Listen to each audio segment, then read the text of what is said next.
I'll never forget that. We ran back to the Borgata after we made that score, hit a daily double, ended up getting back about $850 or something, but needed it desperately to avoid going to the cash machine. And it's always a little sad when you're among the 11 or so people that are lined up at the various ATMs around any casino destination at 12:01 because it's a new day.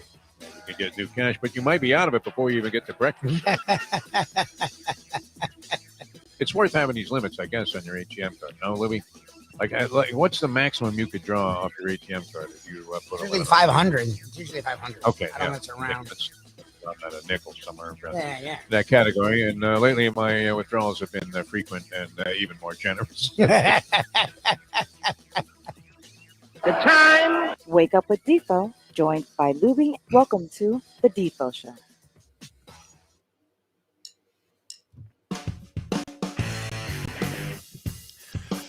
I never really regret coming to work on any given day. This hasn't exactly been work. I mean, there are aspects to the job that seem like work at times. Mostly, the laborious part is dealing with other people's opinions, management, things like that in this business. Welcome to the show, by the way. Jeff DeForest, Mike Lubitz with you. South Florida Live. Great to be with you on South Florida Live, the Defo Show. And later on today, we go old school with Tony Segreto. That's always fun. I have it right here, though, Lubie. Okay. I know I got to send you a couple of bucks, but you see this? I'm holding this up right here. It's a prop. I probably shouldn't give away Tony's address. Yeah, but, don't. When he starts complaining about the check, I'm sticking it on my mailbox right after the show. We picked up today, delivered to him, and will be paid up in full. But like a lot of you, I started having these fantasies yesterday. I don't know why it is. I mean, it's not as if like winning $2 million would be a tough beat. But when these jackpots get to be like $300, $400, $500 million, tell me, people, that you don't have, even if you have zero inclination towards making a wager, you're unlikely in the fifth inning to all of a sudden take a position on the Mets and the Yankees, with the Yankees trailing 5-2. And as we were suggesting the other day, always take the loser. Whoever's losing in that spot, take them and, hope for the odds in the turnaround. But I started thinking, wait a minute, for $810 million or whatever this was, $830 million was the pool last night for the Mega Millions, which I didn't even know how much it cost for Mega Millions. I'm not sure. Is Mega Millions any different than Powerball? All about the same. Lottery is like $1. Powerball's $2. So you only get, for $20, you only get 10 lines. All right. So now I'm thinking, where are you going to buy this ticket? You can't buy it. Are they ever sold at like a Publix or any larger store? No, it's always some schmenky bodega somewhere on the border of Harlem in New York. And, some guy just happened to go in there for a piece of pizza, bought one ticket, wins the whole thing. And then, there's always the, old lady in the Midwest that never leaves the house. Somehow, she went out and had somebody buy her a couple of tickets, hits for $400 million, says, I'm going to donate it all to some, animal society, so that, maybe cats can be spayed for free. And, comes up with some kind of thing, and you're thinking, my God, why wasn't that me? I don't know if you get this way, Lubie. Now, I have had almost, I would have to say, close to 0.0 success in any kind of lottery Powerball situation. Does nothing. In the very early days of the lottery, I think I had 4 out of 5 one time, or 4 out of 6, which paid like $100. And I thought, well, it's bad enough that they're already raking 50% of the money out of the pool. Think about that. Now, you have like a 1 in a zillion chance as it is. And then on top of that, what is the thing that defeats most gamblers? The juice. It's the rake. You hear people talking about it all the time. Wait a minute. I got to lay 115 to win 100? Yep. So that's where they get you, and you're paying like 110 to win 100. Or if you lose, you're paying 110 for the loss. And if you bet $100 on an even money proposition in football, you only get 100 back. But if you lose, it's 110, and that's where they get you. It's the juice, it's the vig, it's the rake in the poker game. All right, so and one of the great lines of all time out of any movie, of course, the classic, which I can't believe that Mike Mayo was like roommates with the guy who wrote the movie Rounders. Do you believe that? Funny. That is a classic to me. That is the Citizen Kane of all movies. Matt Damon in Rounders, fantastic, way ahead of its time. well ahead of the poker craze, going universal where everybody plays poker now.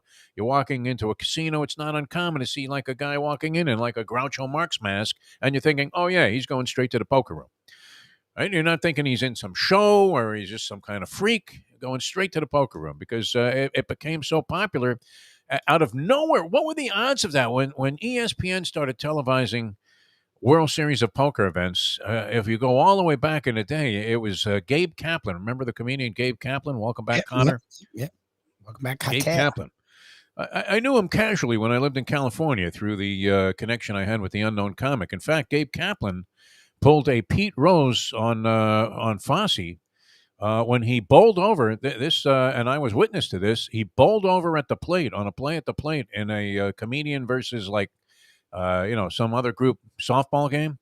Gabe Kaplan comes barreling into home and bowls over the comedian Gallagher, the guy with the sledgehammer and the watermelons. The watermelons, yep. And knocked him cold. And everybody was like, come on, Gabe, what an asshole. I mean, what are you play like that for? It's a fucking softball game with comedians. I mean, what are you doing? All of a sudden, he's like Pete Rose's guy. But anyway, Gabe Kaplan, who was, big poker aficionado before it was in vogue, was calling the World Series of Poker. And this goes way back. I think even like Stu Unger might have been in this. The guy they made the movie about with Michael Imperioli playing. Kind of a boring movie, but, sort of interesting in the fact that it involved degeneracy and a very sick level, like a Stu Feiner type of level of degeneracy with Stu Unger, a different kind of Stu, but I think more legit than Stu Feiner was, although, we love Stu, still in touch with him. He's on some kind of crazy salmon diet now. Catch him on Barstool Sports. He's big with David Portnoy. He does well on TikTok. He has a TikTok, and he does some really crazy shit there. Oh, he's very entertaining, man. There's no question about it. But he was doing a lot of blow when he was on the show here. So we had to eventually just mutually come to an agreement that, listen, Stu, as long as you're going to be that high at 6 a.m, we can't possibly have you on the program. But nonetheless, I mean, if you were ever inclined to make a wager, you would have had to go for this last night, no? $830 million. It's now going to be over $1 billion in the Friday drawing. And this is the tough part, right? They suck you in. Yep. Now, they're taking 50% out of the pool right away, and then you have a 1 in 3 million chance of winning this anyway. So what does that reduce it down to? 1 in 6 million? Not sure. Only course I really did well in college was odds and probability. You'll find that surprising, Lubie. And I was able to calculate these sort of things back in the day. It was called degenerate math. So I'm on the Walk of Life last night, late night Walk of Life. I got rained out from tennis second day in a row. So I had put off my Walk of Life, and I thought, well, if I get washed out, which was a likelihood, because it was just absolutely pouring. I mean, raining cats and dogs here. It wasn't St. Louis where, they're walking through like a river on every street, but pretty bad. I was up in Boca Raton yesterday. I had to drive up that way on Federal Highway, and wow, I mean, not exactly. The drainage in Miami-Dade County is horrible. No, that's dreadful. Yeah, that's dreadful. Dreadful, right? Every street, one drop of rain, boom. Yeah, I mean, you're looking at Lake Havasu. And it was that way up in Boca Raton. It was raining that hard. So I wasn't able to get out there and do my usual Walk of Life. And so when I got washed out on the tennis, I decided to go late in the evening. And I thought, you know what? I'll bring $20 with me. I don't like to carry anything. I don't bring any phones. I don't bring any stuff. I barely even have like one key for the front door in case the Mustang decides to lock me out forever. And that's it. But I stuck a 20 in my pocket. I stopped at a convenience store because I was thinking some rat hole convenience store would be the place where the winning ticket was bought. And I actually was fantasizing about, I'm sure you guys have done this, how I was going to allocate the money. Which is weird because you're never going to see this money, and there's no chance of winning. I was going to give you like $20 million, Lubie, just for being a loyal, guy and sticking with this whole program no matter what, through thick and thin. Which it's starting to thicken a little bit, which is nice, but certainly has been a little thin over the last 8-9 months compared to what we had going, which took us like 11 years to build up to that point. When we were sort of independently operating our own business out of a major radio station here in South Florida. Well, they didn't like it that we were doing well. That was the funny part. I think there was always an undercurrent of resentment there from the sales manager, this guy named Todd Winnick, and then the program director was a woman named Grace Blazer. And I think, I don't know that she resented it so much, but for some reason, the people on the business side resented that we were doing well. Once that Brian Olsen got canned out of there, he was a good guy, the general manager. He kind of liked us. You know that they changed the name of 12:30 The Zone, which we used to be on in Palm 30 Beach, The to Gambler. 12:30 The Gambler? I know, it's perfect. But then they don't have any shows except for the Greek comes on for a couple of hours. It would have been perfect to have us in the morning and then the Gambler. Not the Gambler, the Gambler. Us in the morning and then the Greek man in the afternoon. Yeah. It's been They had everything there, but there was another guy named Rob Miller, I think his name was. So wow, what a dunce this guy turned out to be. He doesn't do anything. Came down from New York as a regional guy, and he said, "Man, let's get rid of all the programs." I don't want to complain about that because I'm really happy doing what we're doing. I am, but I would have been even happier if I'd hit for the 830 million. I would hope. I would have had one of those George Clooney dinners, like after he sold what is it, Casamigos, that tequila thing. He got like $1 billion. Him and the guy that's married to Cindy Crawford, and he had a dinner where he gave everybody like $1 million in a suitcase, $1 million in cash. He invited like 12 people. He had 12 suitcases. That's a nice move. I was already planning one of those dinners. You were invited, Lubie. See, Shirley does that. Shirley, we did it one time. I remember the last time where people were like waiting in lines for hours. So we did that. We got ticket. We got 2 or 3 tickets, and we didn't hit on anything. And she in the line is talking to all the people, and what will you do? What will you do? And I'm like, I'm not gonna win. I'm not. No. I mean, you have a 1 in 3 million chance straight up. I guess is that on every given line? Is it like roulette, where the odds are 37-1 against you on every play? It's arbitrary. And you have less than a 50-50 chance of drawing red or black, which a lot of people don't consider because guess what color the 2 zeros are, Lubie? Green. And now they've added a 3rd zero in a lot of roulette games, which I think is bordering on criminal activity. If Joe Biden is going to look into anything, never mind these investigations into Trump, which I thought he had a classic line yesterday, Donald Trump. See, and now this is the thing, learn to forget. Like, he really does abide by one of our principles of romance, which is the old woman, what woman theory. Oh, yeah. He does that on everything. You're caught dead to rights in bed with another woman, and your wife or your girlfriend comes home that you have a commitment to, and she's living with you. You're there in bed with another woman, and she says, the question that no man can answer with any kind of assurance, which is, who's she? Now, if you answer it and you say, well, I don't know. I mean, this is not, this is just incidental. Like, some woman says hello to you while you're in a restaurant. And what's the question? Who's she? Who's she? It means nothing to me. What are you talking about? You have to deny everything. And, this was an Ed Kaplan theory. My good buddy Ed Kaplan, the great sportscaster. And he said, what do you do there? You get caught dead to rights in bed with another woman. You just look at the, person that you're answering to and say, woman? What woman? I don't see any woman. No one here. Yeah. She's grabbing her clothes and sheepishly running out the door. What woman? So the Trumpster pulled a woman, what woman yesterday. This was great because, after all of this stuff, no matter what, I was arguing, I told you, with my friend Big Jack, who's a giant Trump supporter. And I was just saying, no matter what, you got to look at the actions of this guy and say,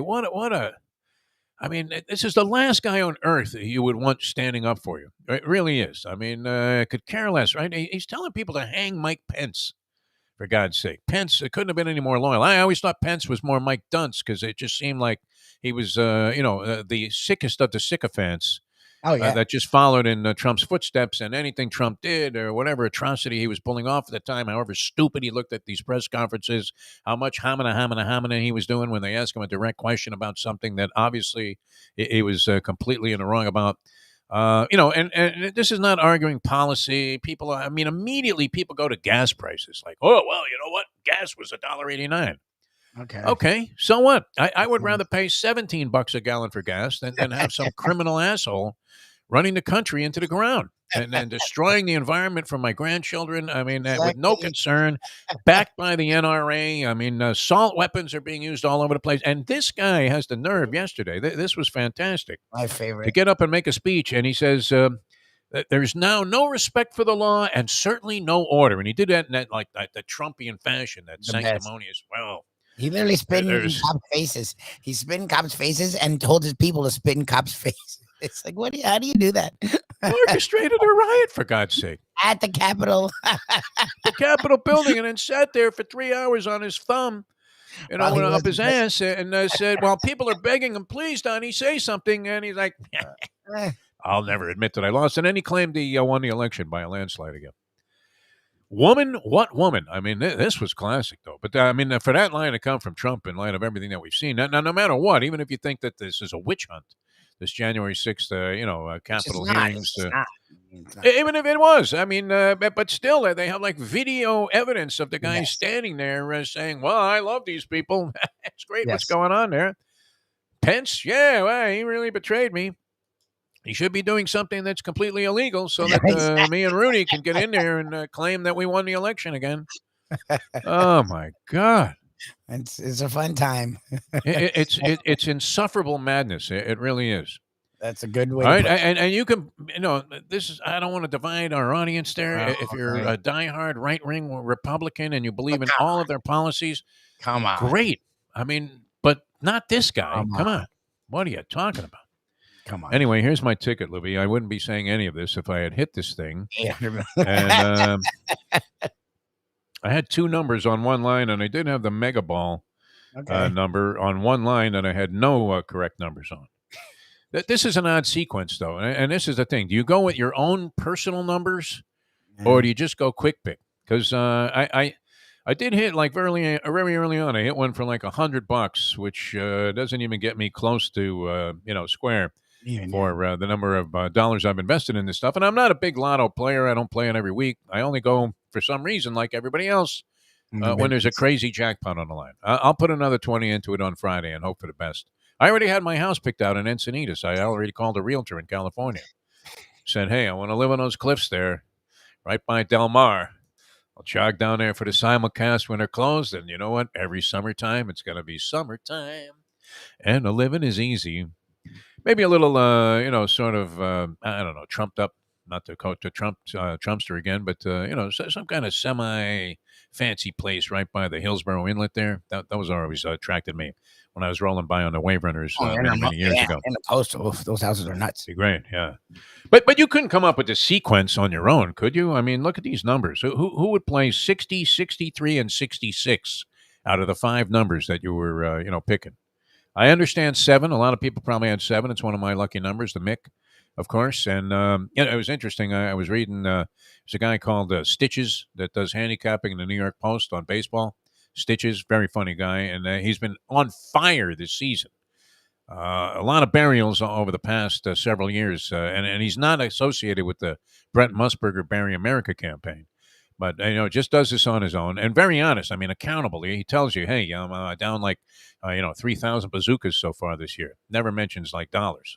Call it, he'll say, I'm down like 1,900 Yastrzemskis. But he's way ahead this year. He had a phenomenal first half of the season. And he said that he was going through his attic in light of the fact that this Mickey Mantle card sold for like $10 million, was going to sell for $10 million. And this astronaut suit that was worn by Neil Armstrong when he walked on the moon just sold for like $2.5 million. All right. Was it Armstrong? Yeah, I guess. Whoever was selling his jacket or put it up for auction went for like $2.5 million. The jacket that was worn on the moon by the first astronaut to walk on the moon. All right. So he says he goes to his attic and all he could find was a 1968 Horace Clark card that was in pretty good condition and an old bar mitzvah jacket that he wore. Because you used to watch that. I don't know if you watched it, but you either watched it or saw Antiques Roadshow, and then also that show with the gruff guy and his sons that owned the pawn shop. And people would come in and be like, yeah, I found this thing.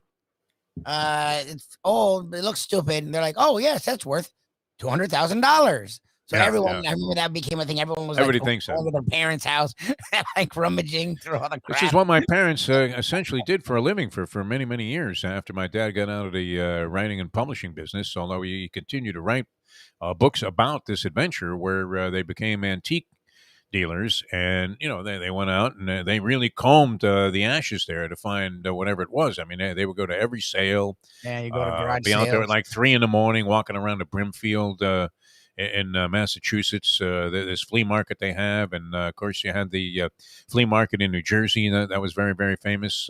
And they would always go there.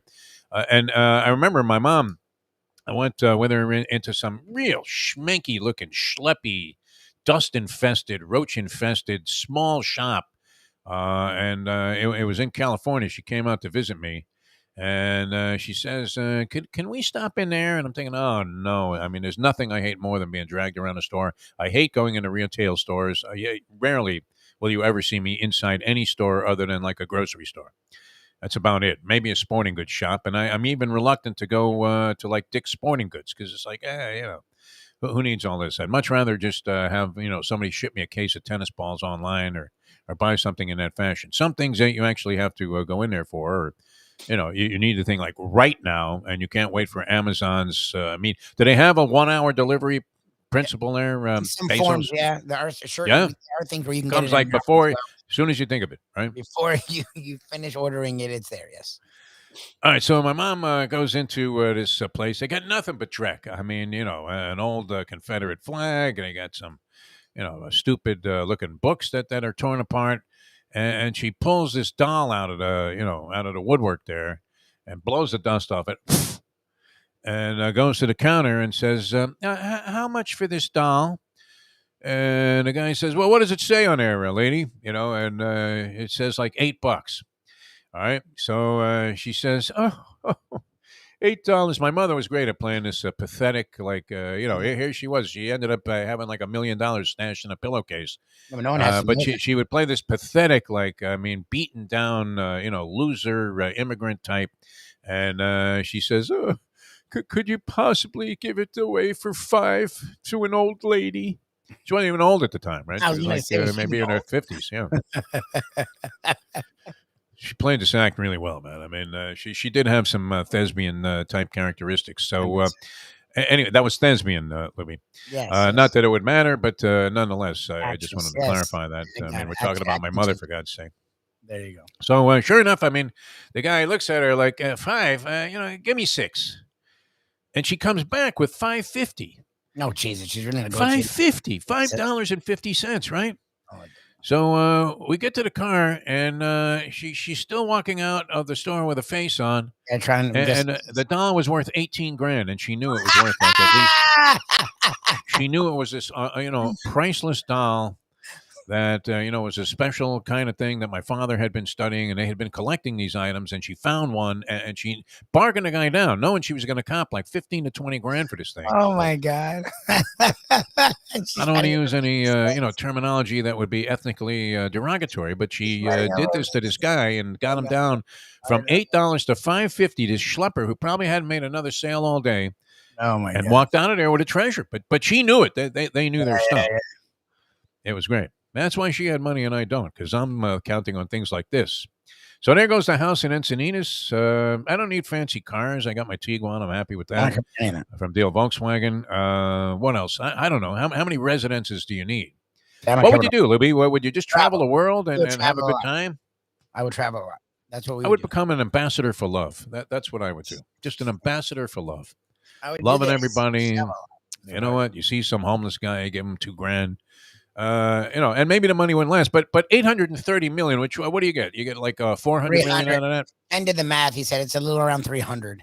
That's after taxes, so you clear 300 million. You would get if you won a loan, which I don't see that happening, but if you won a loan, you'd get 300 million. That's what Ken said. I guess it's interesting to think that all of these NBA guys are signing lottery-winning tickets. Yes. Here we are scrambling at 300 million to one to try and cash a ticket there. Anyway, 2 was the best I did on any line. Anybody have this? Anybody have like $1 million winning ticket? That wouldn't even be bad, right? Some people won millions or whatever, which is cool. All right. Well, I'm roped in. It's going to cost me another 20 on Friday, and then until it's hit, that'll be that.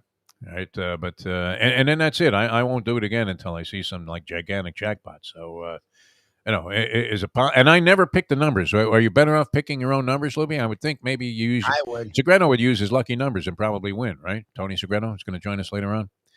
Probably hit his lucky numbers. But that was it for last night. So I walked home thinking I was going to be a winner. I had all these plans. I inspired myself to go the entire 4 miles, thinking about how rich I was going to be and what I was going to do with the money. And all I did, I may as well have taken my 20, wadded it up, and thrown it in the ocean as soon as I made that turn on Southeast 8th Street. Unbelievable. All right, many things happening. The game last night was pretty good. Bob Costas doing a ball game. Now Costas missed a couple of things. Is that a sign of, onset of senility. Costas never missed anything, but it was a pleasure listening to him do the game. I really enjoy. Oh, I As love much as people like to knock Bob Costas, he is a great baseball announcer. Most people don't knock Play-by-play him. announcer. You knocked him. Most people don't knock Bob Costas. Bob Costas is one of those that's sort of untouchable. Like most people outside of the pink guy, which is really only the professor, so talks about the pink guy. Bob I Costas forgive him for that. I think it was bold that he went to work with. What do you with mean? Pink Guy. How are you mocking him? Like I let Ken do it because he's funny when he does it, but it's funny. Most people would have tapped out. Like by then, he was a legend making hundreds of millions of dollars, and he didn't have to do it. But he's a pro. Like when he attaches himself to something, he follows through. Like it was actually no one in this day and age would do that. Risking the reputation, risking memes, risking being made fun of. When you have an iconic Hall of Fame legacy, no one would do that. But he's Costas. He's like, look, I'm here. It's the Olympics. I'm not going to do that for pink eye.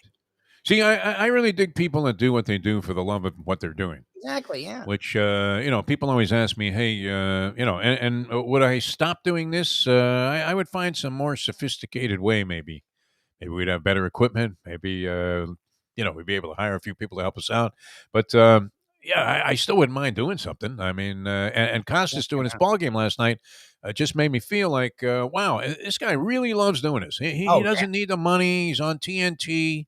It's Yankees Mets, a giant Yankee fan, Bob Costas, with the Mickey Mantle card in his pocket. He spoke very eloquently at Mantle's funeral. I mean, and he's brilliant at a lot of things. Great interviewer, Bob Costas.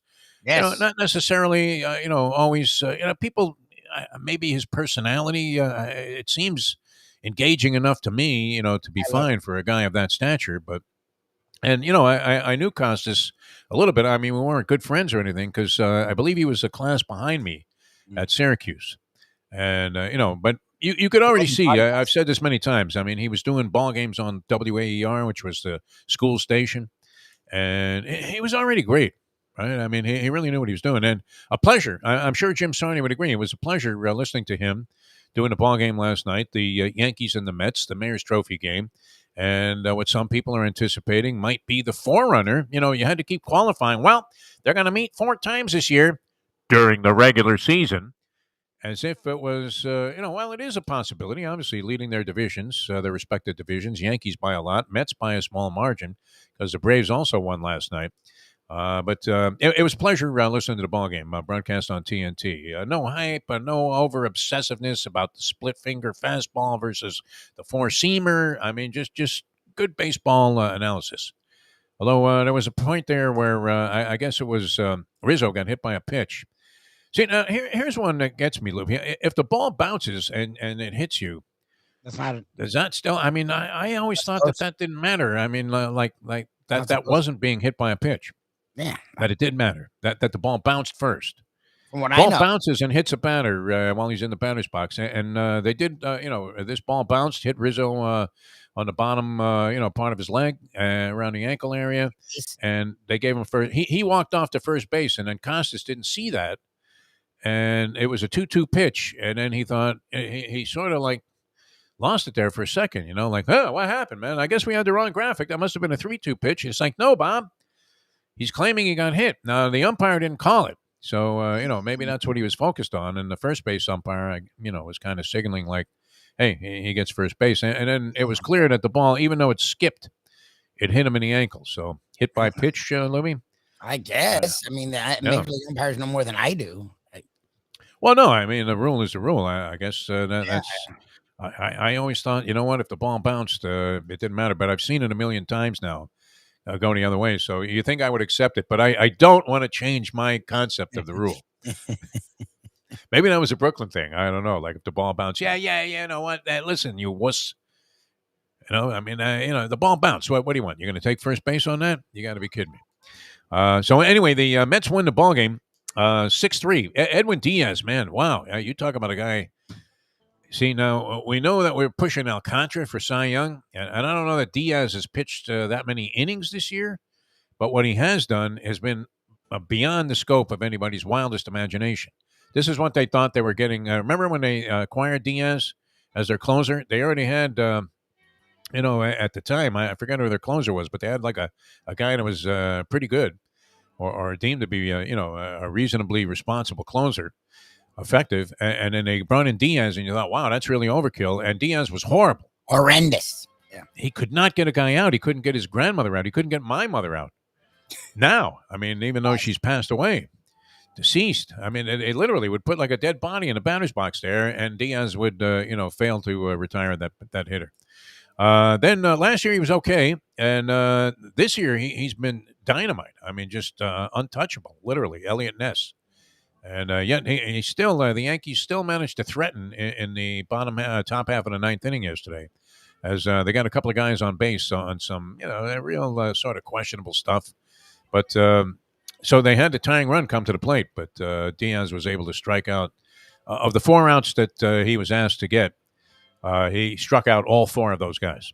He's been like that. He's striking out 2 out of the 3 hitters that he faces. Jesus. Over the season, but with like a ridiculously low earned run average, which, reliever's closer especially, their earned run average can balloon. Yeah. You give up 3 runs in a third of an inning, that translates out to 27 in terms of an ERA, like 27 runs. Yeah. So that'll kill you.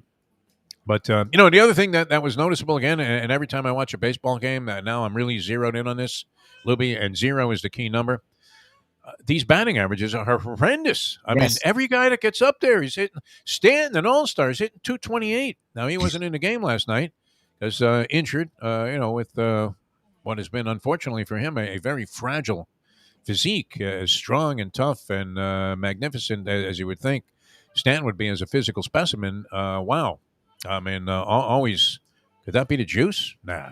I don't know. What do you think? What makes you that brittle? Just, too much muscle? I don't know. It's weird. I mean, maybe. These bigger guys we see get hurt a lot. Judge has been hurt a lot of his career. It's weird. Yeah, I don't know. Judge, for some reason, seems like he would be completely clean cut. I don't know why, but I wouldn't put it past Stanton to be on a little bit of the juice there. Just has that kind of appearance. No? I mean, not that he's a smarmy guy or anything. Seems like a decent guy. Who was it that had contact with him? Was it... Somebody was saying they didn't really like Giancarlo Stanton. Oh, it was Harvey. Harvey doesn't like Stanton. Yeah, he's the one guy that didn't like him. Otherwise, he seems like a very engaging person to me, and always seemed to be doing the right thing. What was always a reasonably positive ambassador for the Marlins, even when they stunk. And then when they got to be fairly decent, of course, we knew what was coming. Whew, here comes the plug. It's going to be pulled.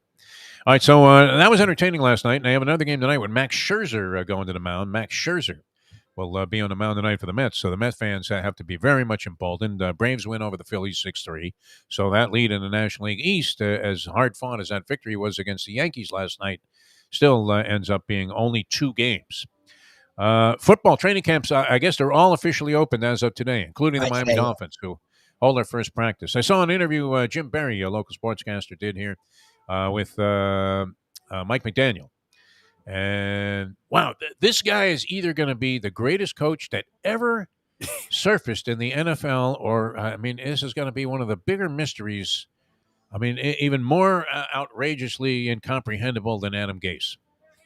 Because Gase, you could see he was a bit of a maniac, and yet everybody loved him when he was the offensive coordinator for one reason only, Lubie. One reason. You know why Gase was popular? Because Tim Tebow threw a touchdown pass. Yes. In a playoff game. And they were like, whoa, if you could get him to do that. Imagine that. Tim Tebow, he throws 1 touchdown pass. The only other time Tim Tebow looked good as a pro was against the Tony Sparano Red Sea defense that he employed when Tebow came in here with the Broncos, and Stephen Ross, in his public relations wisdom, decided to honor the Gator football team, thus honoring a player from the opposition. Yes. Prior to a game with the Dolphins and at halftime. Way to go, Steve. And so Tebow, I guess he was trying to cash in. Somebody must have said to him, hey, you should cash in on this guy's popularity. Nat Moore's a Gator. I think Nat Moore was saying we have a lot of Gators down here. He's a legendary Gator. Pay homage. I love that, but that was a mistake if that was him. From what I remember, that's what I think. Because remember, he's one of the higher-ups in a sense. Oh, no, he definitely is. Then. I don't think he is anymore, but he was then, so...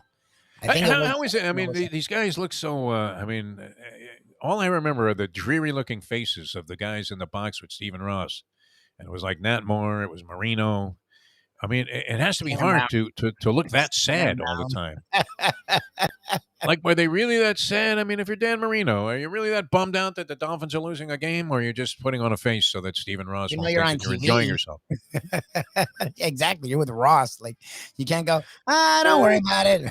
Hey, Steve. Who Steve's worth cares? $5 billion now. You already made $4 billion. Exactly. And we don't even have to win a game. What are you all down in the mouth about, win a right? game. Well, maybe he got the bill for the catering that was in the suite, which was always. I mean, there's only so much of a price gouge. Where's Pam Bondi when you really need her? Who used to be? Is she still in office anywhere? Or I she don't she think went with so. the Trumpster, didn't she? Like Yeah, I took don't a think- position yeah. in his cabinet or something. She was Yeah, the she's state not it. controller here. Anytime there was price gouging, there would be Pam Bondi. We're not going to get away with this for long. All right, O.J. McDuffie, speaking of the Dolphins, I mean, in celebration of the Dolphins opening up training camp, who better to go to than the man that is behind the Fish Tank podcast and has had lengthy discussions with Mike McDaniel and does a great job on that. He's been a tremendous friend of the program, man of ours, for many, many years since we got to know him when he was a first-round pick of the Miami Dolphins. Everybody was screaming for Kevin Williams. They were. I was there that day. I used to do all of those, draft parties, the 18-hour draft parties at the Dolphin Stadium, Hard Rock Stadium, Lubie, and they were all going, Kevin, Kevin, Kevin. Kevin Williams, a very popular return man. I mean, electrifying return man and a wide receiver, very fleet-footed wide receiver, small guy, but a fleet-footed wide receiver for the Hurricanes in the heyday of Canes football. There, you can still see those balls in the Orange Bowl coming down in full stride, and there was Kevin Williams underneath it. Well, those zigzag moves he used to make as he would traverse the field 6 different times and finally find a lane. And then as if Mike Westhoff was singing, run, Kevin, run. He'd go right down the field there and score a touchdown. I mean, it was great. But fortunately for us, the Dolphins took O.J. McDuffie instead, which was not the most popular pick among the Dolphin fans. And yet he became one of the most popular and likable, lovable Dolphins. I think, what? Could you say in their history? I mean, is he up there with all of the greats of the greats? Very likable guy. OJ, as a player, yeah. After that, the 72 team, it's, I would say, Marino, Thomas, Taylor, Juice. I mean, that's literally very popular, yeah. And he's maintained a presence with the team, which is really, really cool. So we'll get into it with O.J. McDuffie, and then Tony Segreto is going to go old school with us. Tony must have some training camp memories.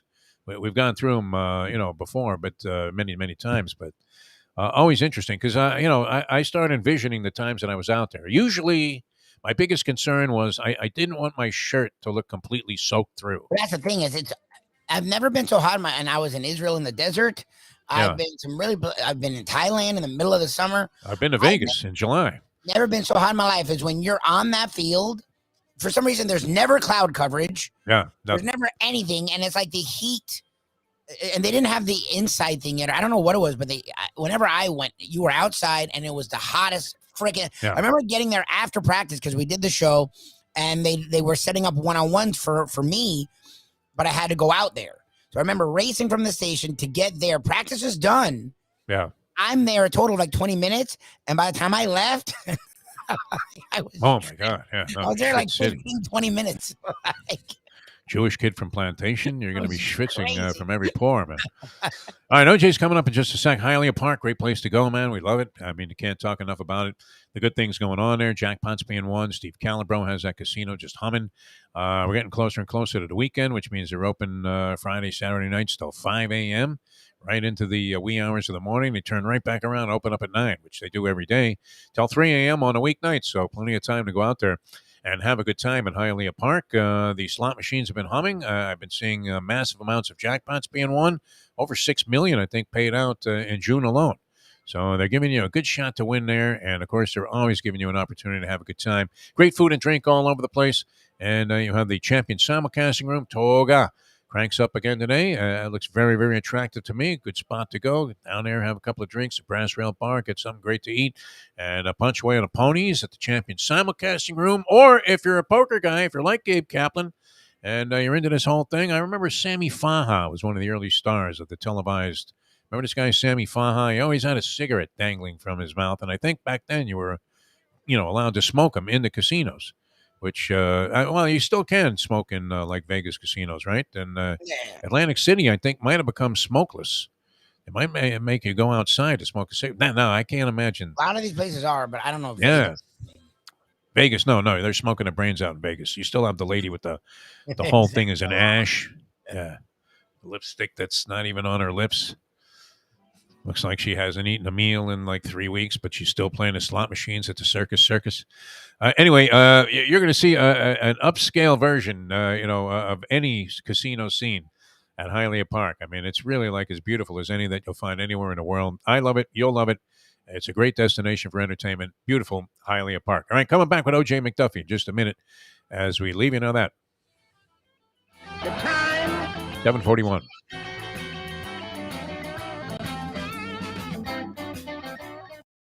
Ponies in Style at Champions, the outstanding simulcasting room at beautiful Hialeah Park. Yes, the grand old lady of thoroughbred racing has never been more vibrant, and you can wager on the races from the top tracks around the country while enjoying a cocktail at the Brass Rail Bar or any of the fine food served throughout the facility. If poker is your game, you're covered in style, and you can play all your favorite Vegas-style games, including blackjack, craps, and roulette, in Hialeah Park's sizzling hot casino. Get a player's card when you walk through the door for all kinds of generous amenities, including our favorite, free play, when you come out to the ultimate casino and entertainment destination, Hialeah Park. Hey folks, Tony Segreto here. You know, since day one, Catholic Health Services has been part of Old School. And since we've started letting people know about them, it's changed their lives. You see, Catholic Health Services, while being recognized as one of the top places for stroke rehab in the country, it's also about a group of people who not just excel in what they do, from the doctors to the nurses to the therapists, on and on and on. It's how they do what they do every single day that separates them from the pack. They do it with a passion, unmatched, and the inclusion of family in every step of the process.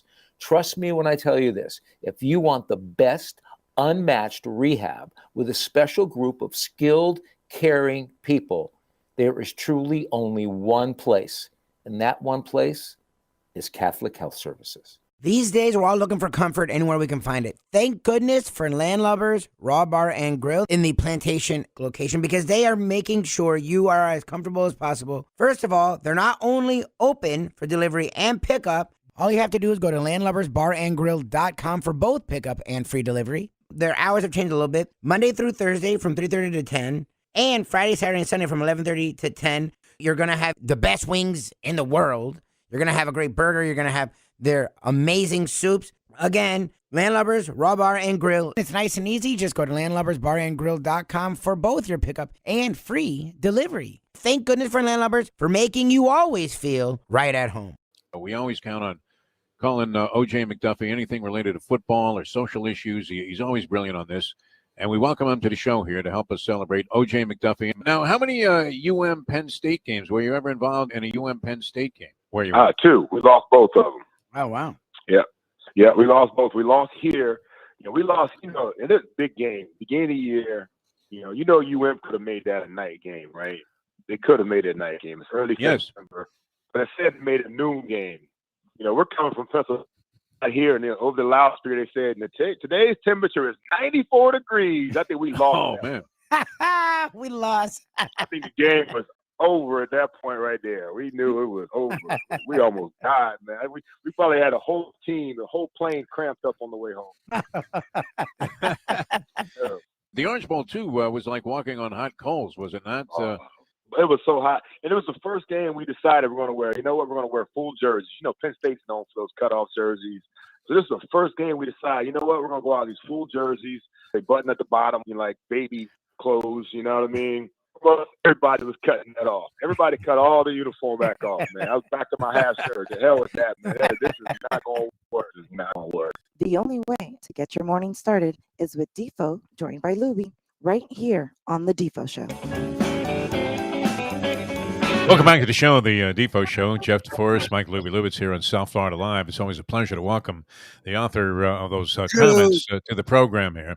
And as we said, among the most popular Miami Dolphin players and ambassadors for the team of all time. And now a guy doing a great job covering the team and making his observations. And always a pleasure to have him on the show. We welcome to the program the great O.J. McDuffie. Juice, how are you, my friend?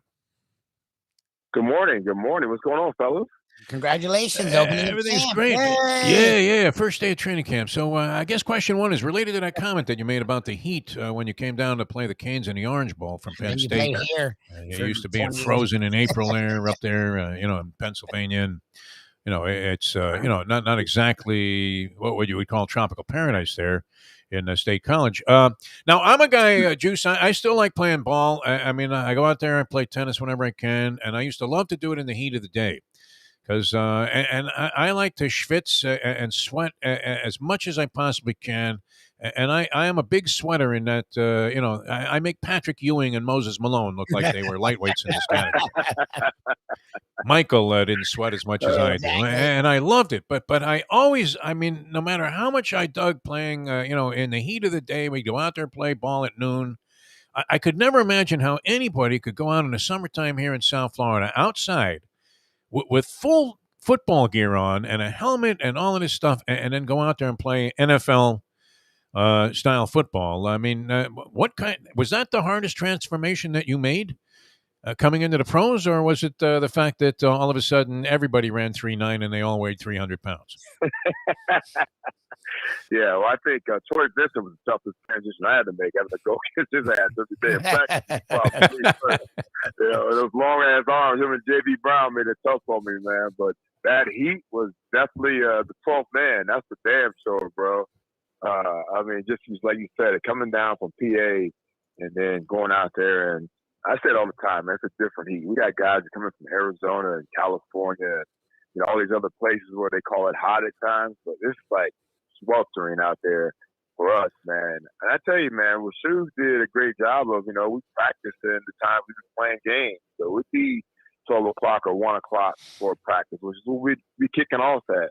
And so for me, I just try to get out there and stay as hydrated as possible. But also, I always wore long sleeve shirts, and with that help, with the full uniform, just try to keep that sun off me, man. That's the key, keeping the sun off of, Wow, I can't imagine, because I do remember, and I used to do these announcements before the games and at halftime at Hard Rock Stadium. And in those September games, I remember seeing like especially the linemen from the Buffalo Bills, they would come in September. And by the fourth quarter, they were ready to pass out. I mean, they looked like they were, needing a standing 8 count. And I remember I was wearing a pair of shoes while I was standing out there, and they had that, kind of temperature gauge on the field, and it said like 120, and I thought, well, that's a ridiculous reading. But my feet, it was like I was standing on hot coals. Now I wasn't on the grass, so I would imagine, like people have always figured, huge edge, for the Dolphins in those spots. Yeah, remember we also had that dirt probably at that time of year too out there. Yeah. Yeah, if we gave them a little bit of rain and probably got a little muddy too. They were looking real sloppy out there, I'm sure, man. But that was always fun as well for those guys. You get that little bit of rain and that heat hits, and then all of a sudden that steam comes up. And that's one thing people think about this, Lubie. We haven't taken advantage of September down here in a long time. Yep. Yep. That's key right there, man. We gotta make dudes melt down here. That's why the stadium's built the way it is. They've done the sun study, so the visiting team's always in the sun. The whole game. Oh, it's brutal. Yeah, brutal. Really that side sucks. We've sat on that side. Yeah. I had like 50-yard line seats. I gave them up. I couldn't sit there. No one could sit there. We all ended up downstairs in that little bar underneath. And I'm thinking, why would anybody pay $300 to sit in a bar downstairs where you're getting robbed blind, by the concession prices when you could be at home? I mean, it's too hot, though. No question. All right. A lot of excitement about the team. Lubie's got something for you, and then I want to get into if he doesn't touch on this whole Mike McDaniel thing. But what do you got, Lubie? Well, I'll let you do McDaniel, but I did want to talk about. We've heard a lot with Tua and Tyreek Hill, and what I was saying. You're not really a live tweeter. You guys will comment on the fish tank about what's going on in general. But to me, I've always found it, as a spectator, especially working with Defo for 12 years now, sort of comical the way camp is covered. Especially in the Tannehill days, it was funny. He can't throw the long ball. He would hit one long ball. Oh, my God, he's going to be Dan Marino. What did you as a player and now as a commentator take from camp? Like, what can we, when it comes, especially to Tua, because Tua's under the biggest microscope I've ever seen ever. What should we take from Tua and Dolphins training camp? Yeah, I think first thing we want to think about is, how much what kind of grasp they've got on this new offense.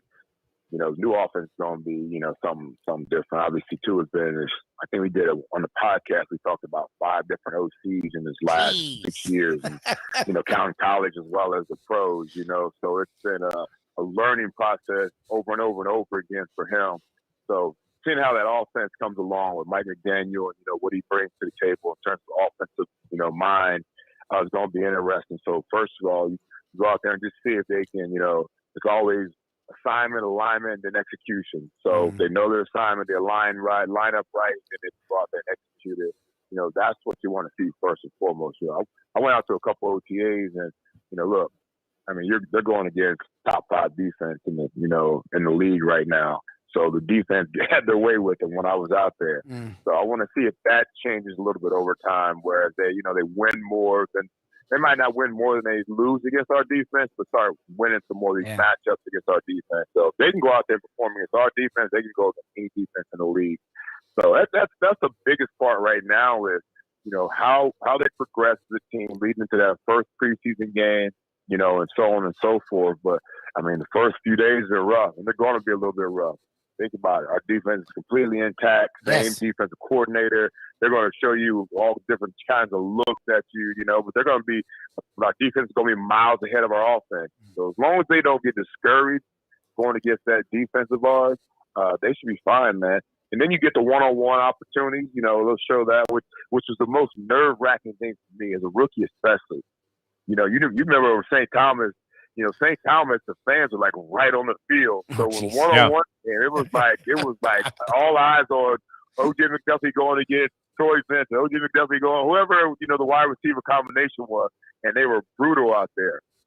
So hopefully our guys, our wide receivers, even though they're not going against the whole team, can win some one-on-ones in those different periods to give us a little excitement about what our offense can do. And hopefully Tua makes big throws during those periods.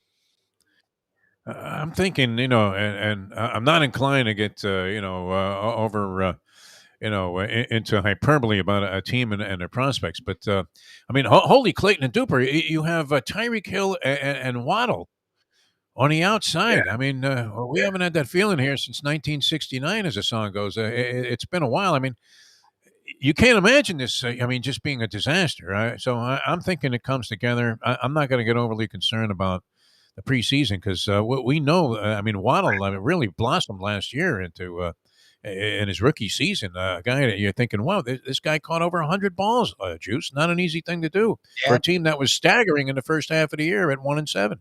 He was the only guy for most of that year. Yeah, you're right. And Lubie, you're right. He was the only consistent guy out there.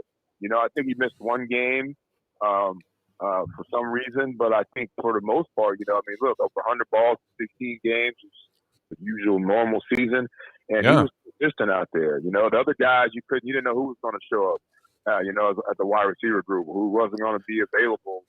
Especially when it came down to game time. Some of those game time decisions ended up being scratching some guys. And Waddle, man, he was able to persevere. Even with all that stuff going on, a lot of veteran guys that weren't dressing out every game and stuff. So he was definitely the most consistent guy out there. And now, you bring him into year 2 with the year under his belt.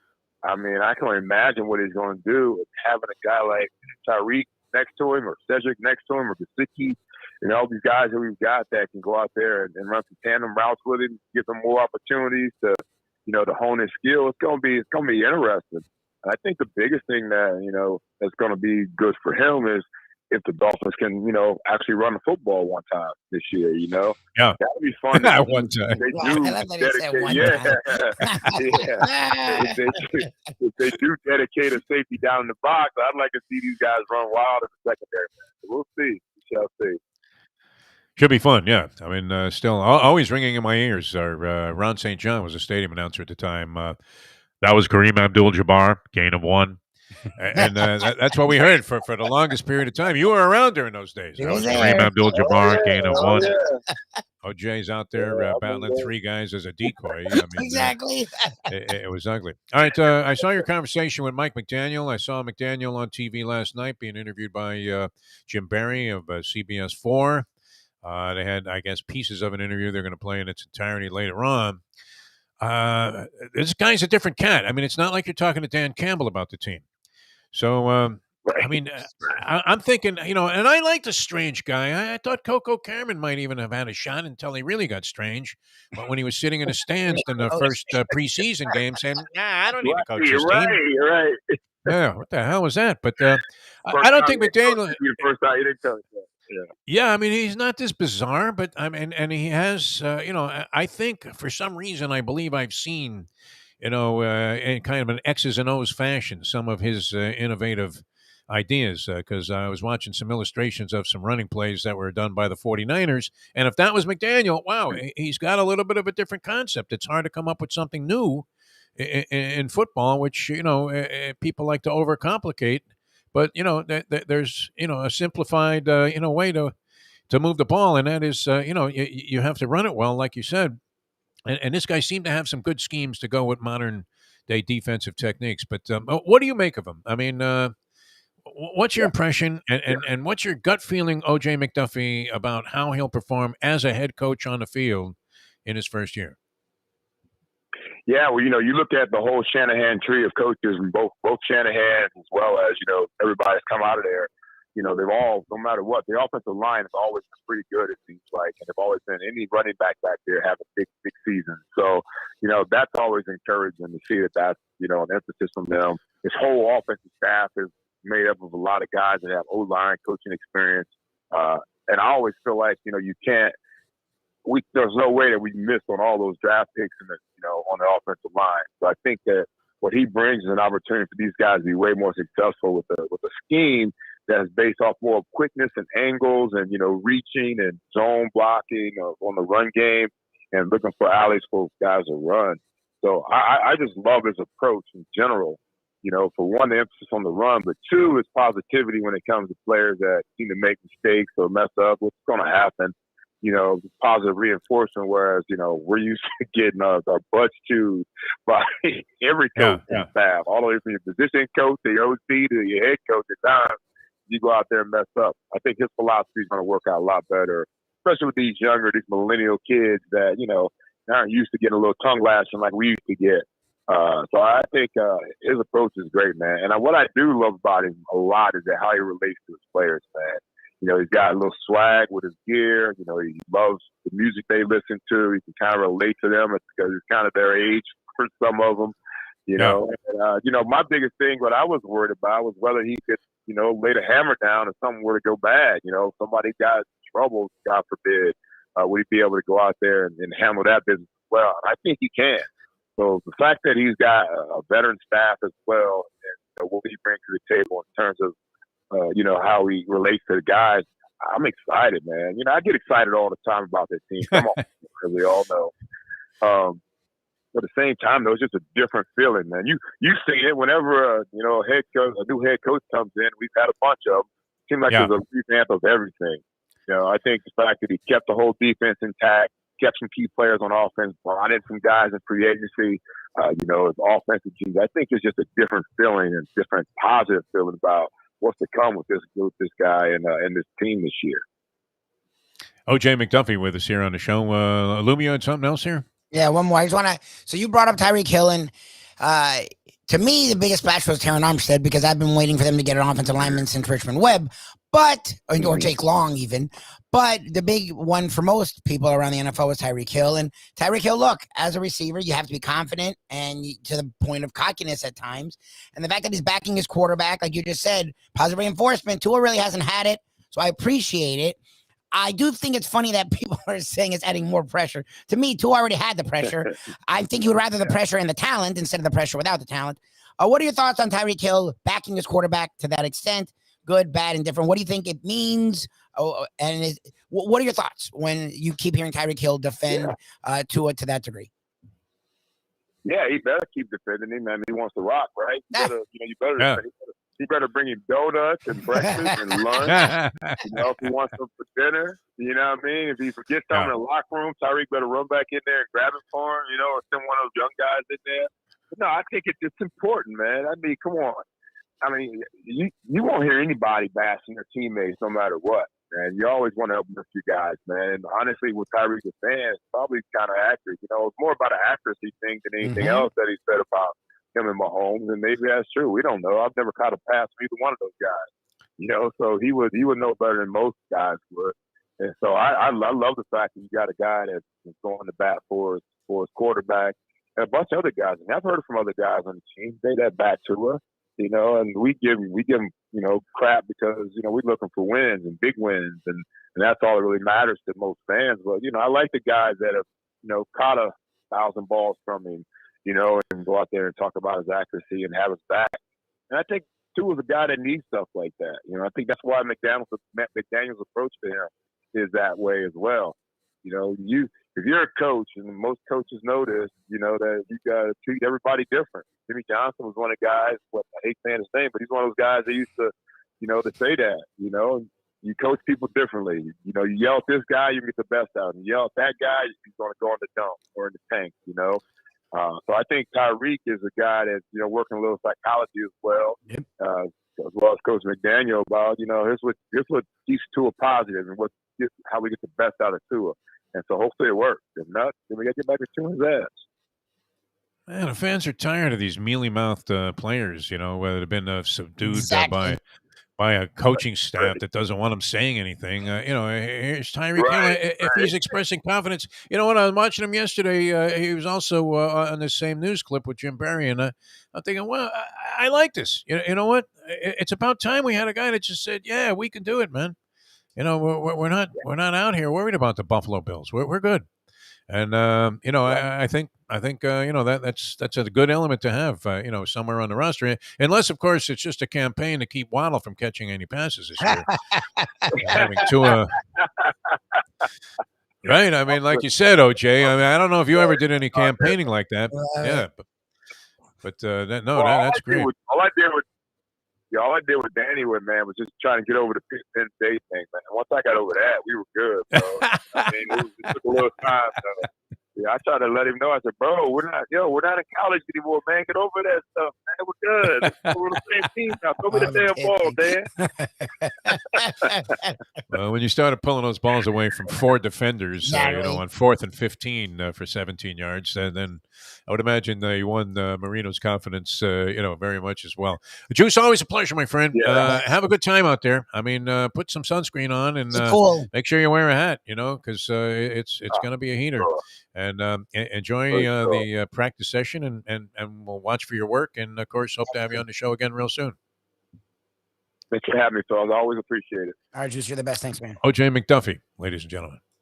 All right, we're going old school. You want to go old school right away here with Tony Segreto, or we'll come back in just a moment, plug him in? Yeah, okay. All right, sounds good. We have Tony Segreto going to be with us till 9 o'clock. I'm going to have Tony pick a hand.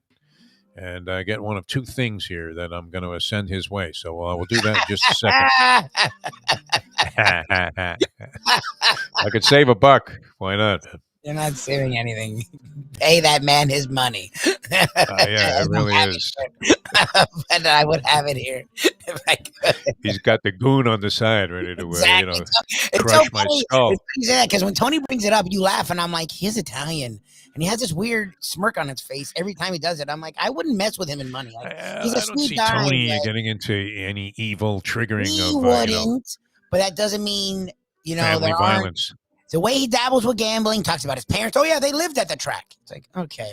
Listen, after having Vito chasing my tail there for about 3 years with Eddie, talk about a monster. I'm just telling you. Talk about a monster. I mean, thank God he had a little bit, very slight sense of humor. But when they stop laughing at your jokes and give you that look, it's like, I don't have your money. All right. Tony's going to join us here. We'll go a little old school. And I hope he's not thinking along those lines. He's too good of a guy. What are you talking about? He's a very charitable individual. He is. But I'm just saying, let's keep it that way. Let's keep it. Oh, you always want Tony on your good side. Come on. No wants to irritate Tony Segreto. I mean, he's a hard guy to get to the point where he doesn't like you. He likes people. That's one of the good things about him. He genuinely likes people. All right, back with Tony Segreto, Old School, brought to you by Catholic Health Services and Texas Roadhouse, two places we really like. And that's coming up in a moment here on the Defo Show. Jeff DeForest, Mike Lubie Lubitz, back in a moment. Now that. The time. You better not be mad. It's 8:05. Folks, Tony Segreto here. Let me ask you a question. What do you look for when you go out to eat? Good food, obviously, friendly atmosphere, not too loud, but good energy, reasonable prices, and a place where you feel comfortable.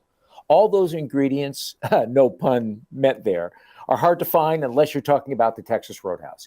You see, they encompass all of those attributes. Really, really good food, amazing atmosphere, good for a family, good for a date, or just a night out for yourself, and prices that will make you extremely happy. Their ribs, unmatched. Steaks, hand-cut every day. Everything, and I mean everything, is made on site, including their incredible bread. It's the one day, folks, that you can forget about low-carb diets. Trust me when I tell you, Texas Roadhouse, your restaurant, your destination when you say, where should we go and eat tonight? From the newly renovated sports bar to the beautiful bayside views captured at the Tiki Bar, Jimmy Johnson's Big Chill has it all. Located at mile marker 104, the Big Chill also offers waterfront dining while experiencing breathtaking sunset views of the Florida Keys. It's simply the hottest spot in the Keys to cool off. That's Jimmy Johnson's Big Chill at mile marker 104 in Key Largo. For more information, call today at 305-453-9066. Recently, we realized it's not just hurricane season that can hurt us. Any time of year, things can happen to your home or business. And the insurance company can be your friend, but they also can be your enemy. Horizon Public Adjusters, Justina Testa, are here for you to help this process go so much easier. Before you call the insurance company, call Horizon Public Adjusters and Justina Testa at 954-809-8752. What we gonna do right here is go back, way back into time. We are now taking it old school with the one and only Tony Segreto, brought to you by Catholic Health Services and Texas Roadhouse. All right, we certainly don't want this gentleman sicking members of a New Jersey crime family on us here. So, and this is great because we did receive a payment, which I'm more than happy to send out to Tony Segreto here. But I'm going to do it this way, Tony, because I know it's been a concern of yours. I have in my hand two things. I have my losing Mega Powerball Mega Millions ticket from last night. I had a couple of numbers on one line. I did have the mega number. I understand Julian clued us in. There were $8 million winners, but nobody won the $830 million. Yeah, it's going to be $1 billion. $1 billion. And I have a stamped envelope here with your name and address on it, with but will it June payments inside. Yes. Will it actually go into the mailbox? It's going on the mailbox. I'm clipping it on there right after the show, and the guy picks it up around noon. I will tell you a quick story. I heard kind of the intro. Good morning, Lubie. You got a haircut. I did. Thank you, sir. I did get a haircut. Yes. No, he literally, I mean, I don't know if you can say this anymore. You got scalped. Yeah. I got a lot. Yeah. Were you aware of Native Americans? Were you aware of what the barber was doing? Yes. We try and keep it short and clean now whenever I get a cut. Well, yeah, and the heat too. So anyway, you wonder, did they hold up a mirror in the back when they finished that haircut, Tony? And they goes, yeah, that looks good. While you're looking at the front, you're horrified. What am I going to do? Yeah. What am I going to say at this point? When I first met Roseanne, my wife, for going on 32 years now. Wow, very lovely lady also. Yeah, really, man, I am outkicked your coverage. I way outkicked my coverage, and she's from outside of Detroit. Sicilian family. All right. Tough neighborhood. And her father, God rest his soul, her brothers now own it. Her father was the only non-union cement guy. Oh, great. He owned a cement company outside of Detroit. Very his appropriate. name, my father-in-law's name was Salvatore Lattori. Exactly. Oh, okay. There you go. So Louis might not be onto something here. But you still know people in Detroit. I don't want them coming after me from Detroit. It was one thing having these guys from the Bronx, that were chasing our tail there for a while. And Louis met these two gentlemen who, I mean, for some people, I happen to like them both actually, but some people were happy when they checked out. Let's put it that way.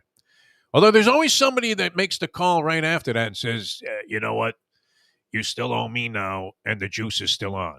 Exactly. Like, who the hell are you? but you're not going to argue. Unfortunately, we've dealt with this in reality, Tony. So here's my proposition, Tony. I have my losing lottery ticket in one hand, your check in the other hand, which I'm going to mail out today. I'm going to shuffle them, okay?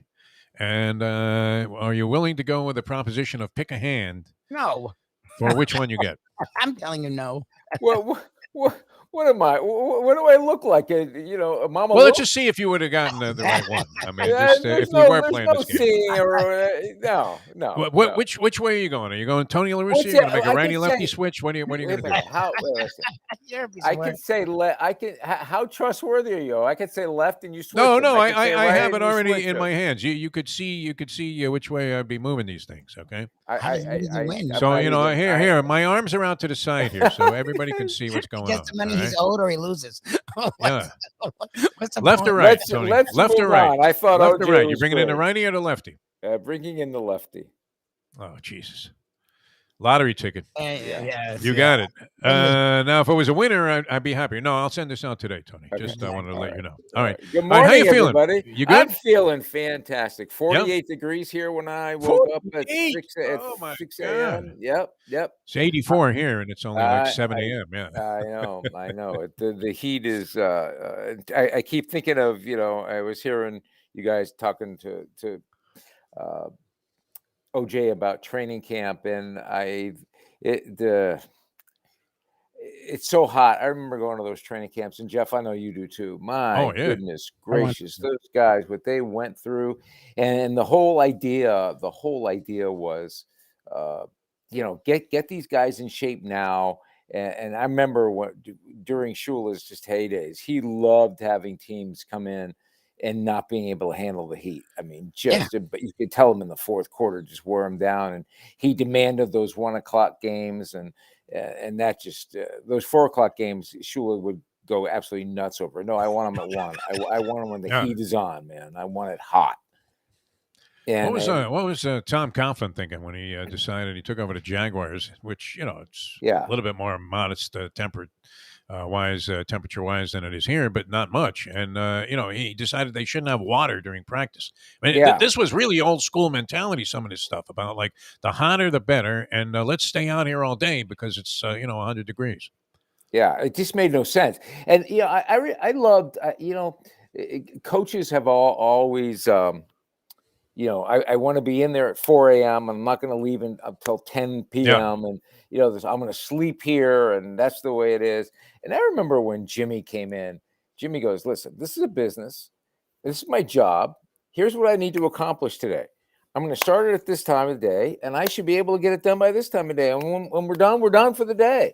I love that kind of approach. And like we can do it in the time allotted without taking stress way beyond people. And to OJ's point, Jimmy had the saying that you treat all the players the same but differently. Yeah. And OJ alluded to that. And the same was they all had the idea was the team rules are the team rules. But every player, was he going to treat Troy Aikman the same way he was going to treat Joe Bag of Donuts? I don't think so. No. He admitted to it. No, Jimmy was famous for making some brutal cut. And I'm thinking maybe, when OJ was talking about McDaniel, can he lay down the iron when he has to? I'm thinking, does he make some just brutal, inexplicable cut right at the beginning of training camp for some guy that maybe dozes off for half a second and he cuts like a starter? Yeah. Just to show, hey, beyond Jimmy. Yeah. No, but I'm talking, and Jimmy would do that, but he would take a guy that was totally unimportant and inconsequential to the team and cut him. Yeah. Although, but every now and then he would shock everybody, just with the swiftness and, the harsh reality that, you do the wrong thing, you could be out of here. Yeah. And I guess, that kept people in line. But McDaniel, that really has, from everything I've seen, a completely different sort of soft but existential approach, right? Like you could see this guy, reading Nietzsche more than you can a playbook. Yeah, well, Jimmy was a psychology major, if I'm not mistaken, in college. And, he was all about the being. But very rah-rah in his approach. I mean, he really was a cheerleader. He knew when to turn it on and turn it off. He was the one who first brought to the University of Miami, when people would go about road trips, he goes, "This is a business trip. Yeah, We are and the on a Jimmy business Clapp was trip." always there. Come on, Yeah, Jimmy. yeah. We are Always on had that thing going. Yeah. We're on a business trip. We're going to treat it like a business trip. We're going to go in. We're going to go out. We're going to walk on the plane. We're going to get off the plane and look like class. In and out. We're not. Well, the gonna fatigues worry. thing, I mean, would be. Well, he wasn't. antithesis of that. Yeah. That wasn't. He wasn't on the plane. That was. He them. was not on that plane. He went up at a different time. Whose Yeah, idea was that? Yeah. I mean, Jerome Brown. Jerome Yeah. Brown. That's what I wanted to God say. rest Yeah. his soul. Yeah. Oh yeah. I was there. Were you I was wearing there. fatigues, Tony, when you came off the team plane? Also, that would be kind of funny. No. Because the announcers trying to ingratiate themselves a little bit into the minds of the players. That'd be great. No. I was at the dinner though. I was at the dinner where everybody walked out. Oh, yeah? Yeah. How was that dinner? Was it good food at least? It was an Arizona barbecue. How bad could Yeah. it be? I mean, Right. my gosh, would be inclined to walk out. Yeah, how bad could it be? So, but I thought Jimmy's approach was much different. It's very similar to McDaniel's. He was just a different kind of coach. Yeah. First of all, when Sam hired Jimmy, everyone was going like, "What the heck are you doing? This guy's from Oklahoma State." I remember No a one lot of had ever been- negativity. Yeah. Oh my gosh, it was awful. And then then the mere fact that he was forced to keep all of Howard's coaches was difficult. And when you parallel. When bring McDaniel on, I mean, people were going, "Who is this guy?" Well, we know he's a coordinator. We know he's been an assistant for years, but does he have the juice? Does he have what it takes to become a head coach? And right now, you have to say, "Hey, I love what this guy's doing." Now, can we take that? We love what he's doing now, and how do you manage a game? Okay, Jimmy and Don had that amazing ability to manage a game, a full game. Everything's flying at you. How many times have you heard coaches tell you, wow, when you make that step up from assistant to head coach, you may think you're ready, but man, that first game, you find out how ready you really are because things are just, flying at you so fast and you have to make decisions like your head's on a swivel. It's incredible. So can he put himself in that position? We'll see. Yeah, it'll be a lot of fun watching this guy. Yeah. Hopefully you have it right from the beginning, Yeah.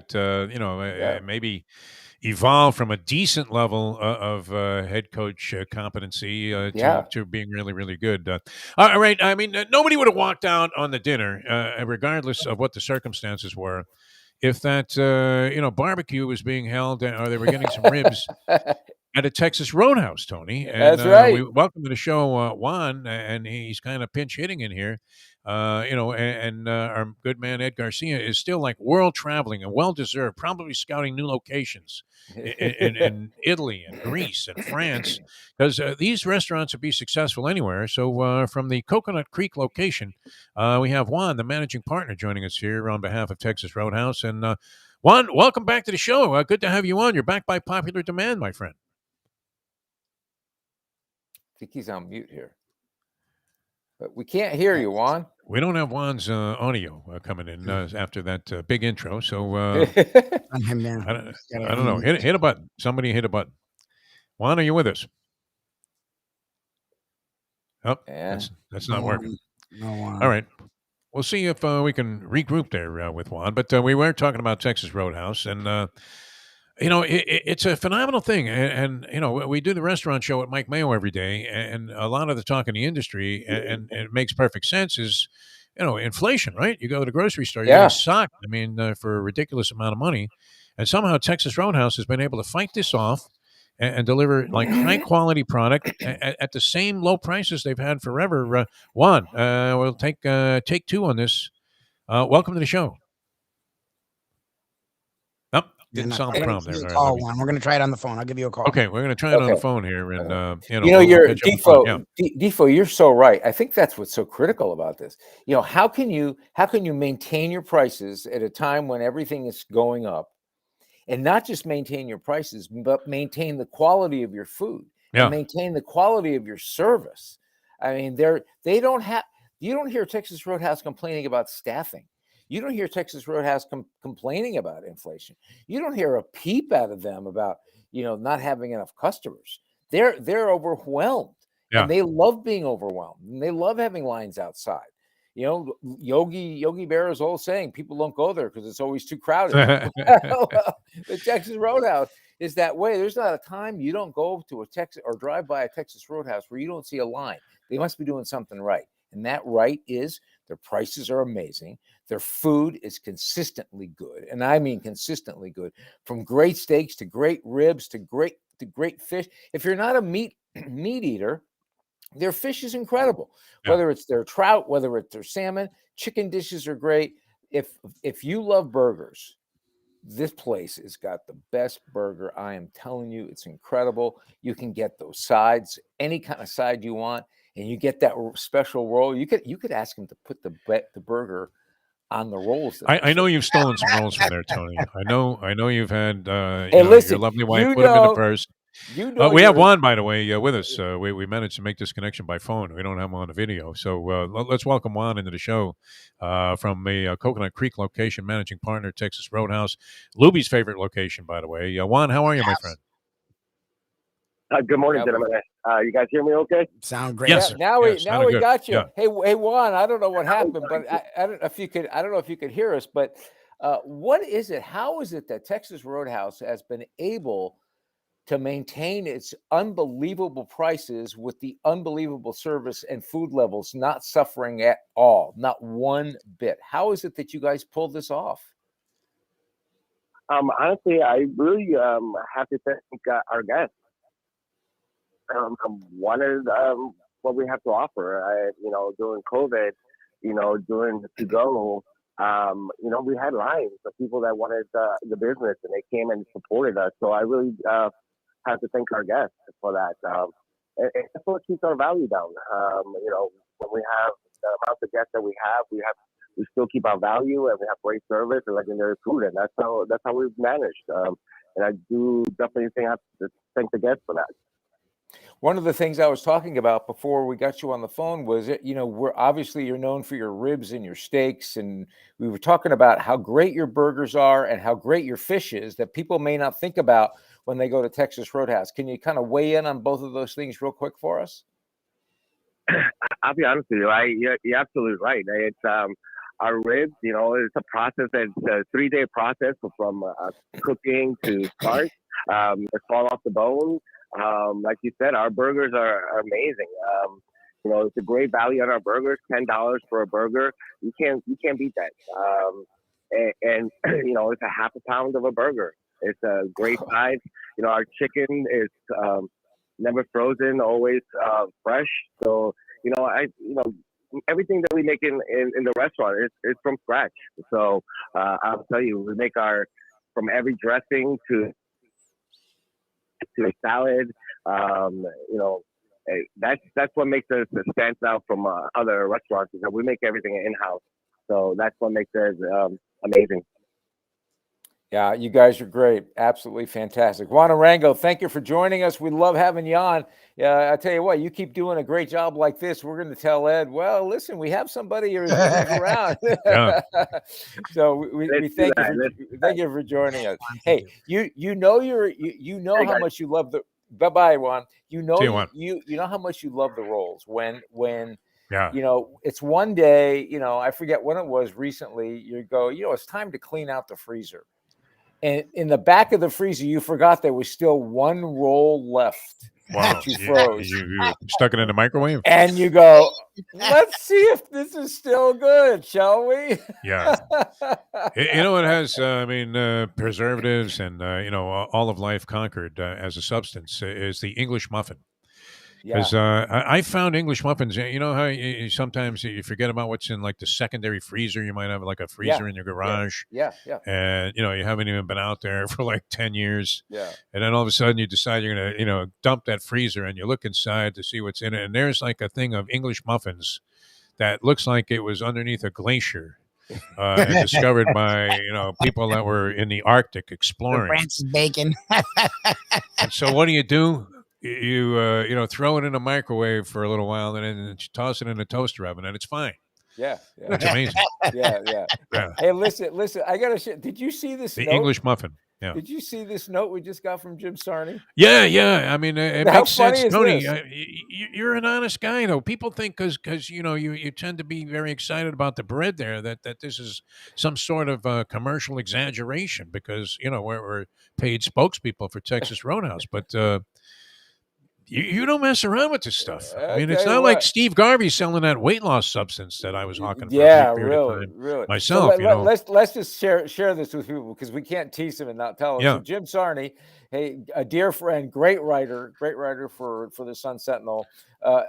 He goes, I was talking to my server friend at a Twin Peaks. What are you doing at Twin Peaks, Jim? He hangs out there and watches sports all day. You live in. They're going to basically sponsor us because of Jim Sarney's patronage.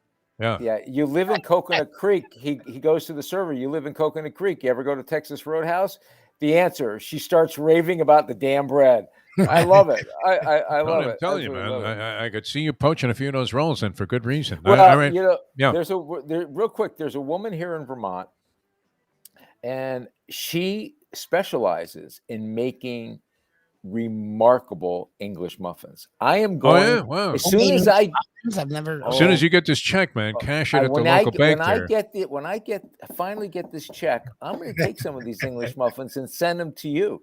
Nice. Here it is. I mean, you picked the wrong hand, but I'm going to send it out anyway. And it's a work.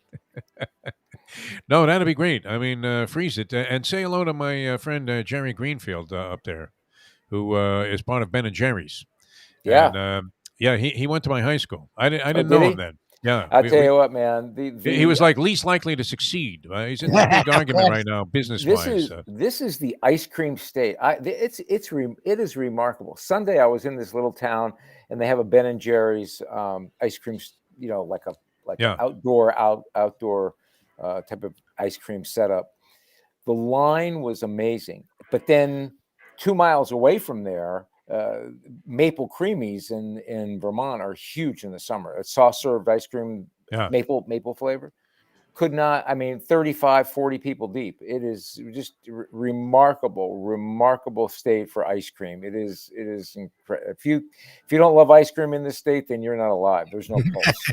So I know it's 48 degrees, but I would imagine the ski lifts are kind of quiet right now in Vermont. But have you seen any Red Sox fans going up to like the highest point there and thinking about diving? The 28's the magic number. They fall into last place. I mean, where the hell they're horrible. In fact, I have a call today with the chief marketing officer of the Red Sox about something, and interested to get his take on what's going on. Man, I want to wear that hat.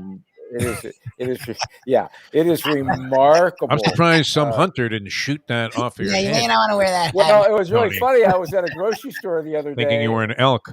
I was at a grocery store the other day, and I had 2 items in my hand, right? I think I had eggs, whatever it was. Yeah. And I'm behind a gentleman who has a basket full of groceries. And he looks at me and he goes, "Is that all you have?" And I go, "Yeah." He says, "Come on, you can get ahead of me."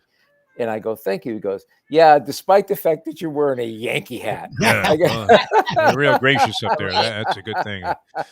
Don't necessarily, seem overwhelmingly divisive in Vermont. No, that's great. All right, more with Tony Segreto. We have a lot to talk about here, and there was a Yankee game. I don't know. Do they have TV up there? Did they get the Yankee game on? I guess it was on TBS last night. Bob Costas.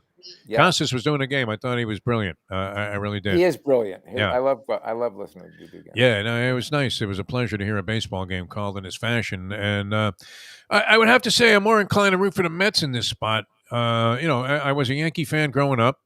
And then in 1962, I decided to, put my allegiance behind the Mets, even though they were horrible. It was just a fun thing. Yeah. We didn't care that they lost like every game. It was even more comical if they got trounced. And then they started to put some components together that good. And by, 69, 7 years later, Miracle Mets. I mean, it couldn't have been any more enjoyable. And that was kind of my last year really in New York. But it was, interesting to watch this thing last night.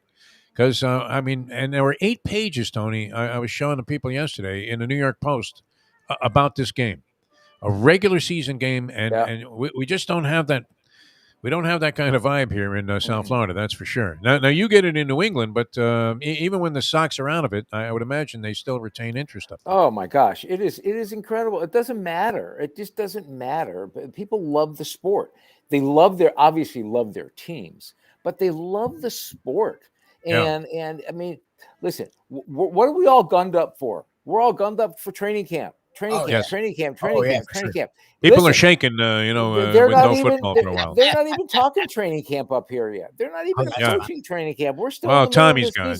That well, yeah, but even then, there's always that sense of we can make it back. We can make it back. Even we're 20 games back. We've done it before. We got to we just got to knock off one here. And right. We got to win more than we lose. All this stuff, they're just all into it. And it's interesting. It's just a fascinating dynamic. I'm excited. I'm going to New York to see my daughter this weekend, and she's immersed. Obviously, she's working Sunday night football, so they're they got a game. They have a game on Friday night, August 4th. Is that Friday? Next Friday? Is that the Hall of Fame game? Yeah. Will you be betting on it, Tony? Will you bet the Hall of Fame game? Yeah, probably not. No, I don't know. Probably not. What are you, out of your mind? Who would bet the Hall of Fame game? Probably not. But under. I take the under in the Hall of Fame. But it's interesting because during the day, all day she's football because they're obviously they got the game and they have the game in the week.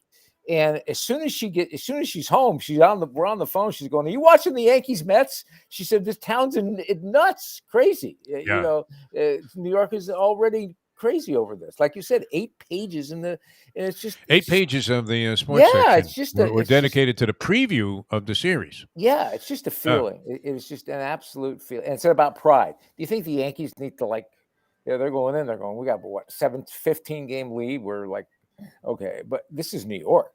Man, we got everybody here. Mayor's Trophy game. I grew up with that. Yeah. I mean, people really cared about it like they used to care about the result of the All-Star game. Yeah. This is good regular season stuff. And the Mets find themselves in a situation where, they're in far less of a beneficial position. Right. With the Braves just tracking in behind them and with a track record of having won the World Series last year after knocking on the door for a couple of seasons. So the Braves are very much where the Mets would like to be. And, I don't know, sometimes it's easier to be trailing.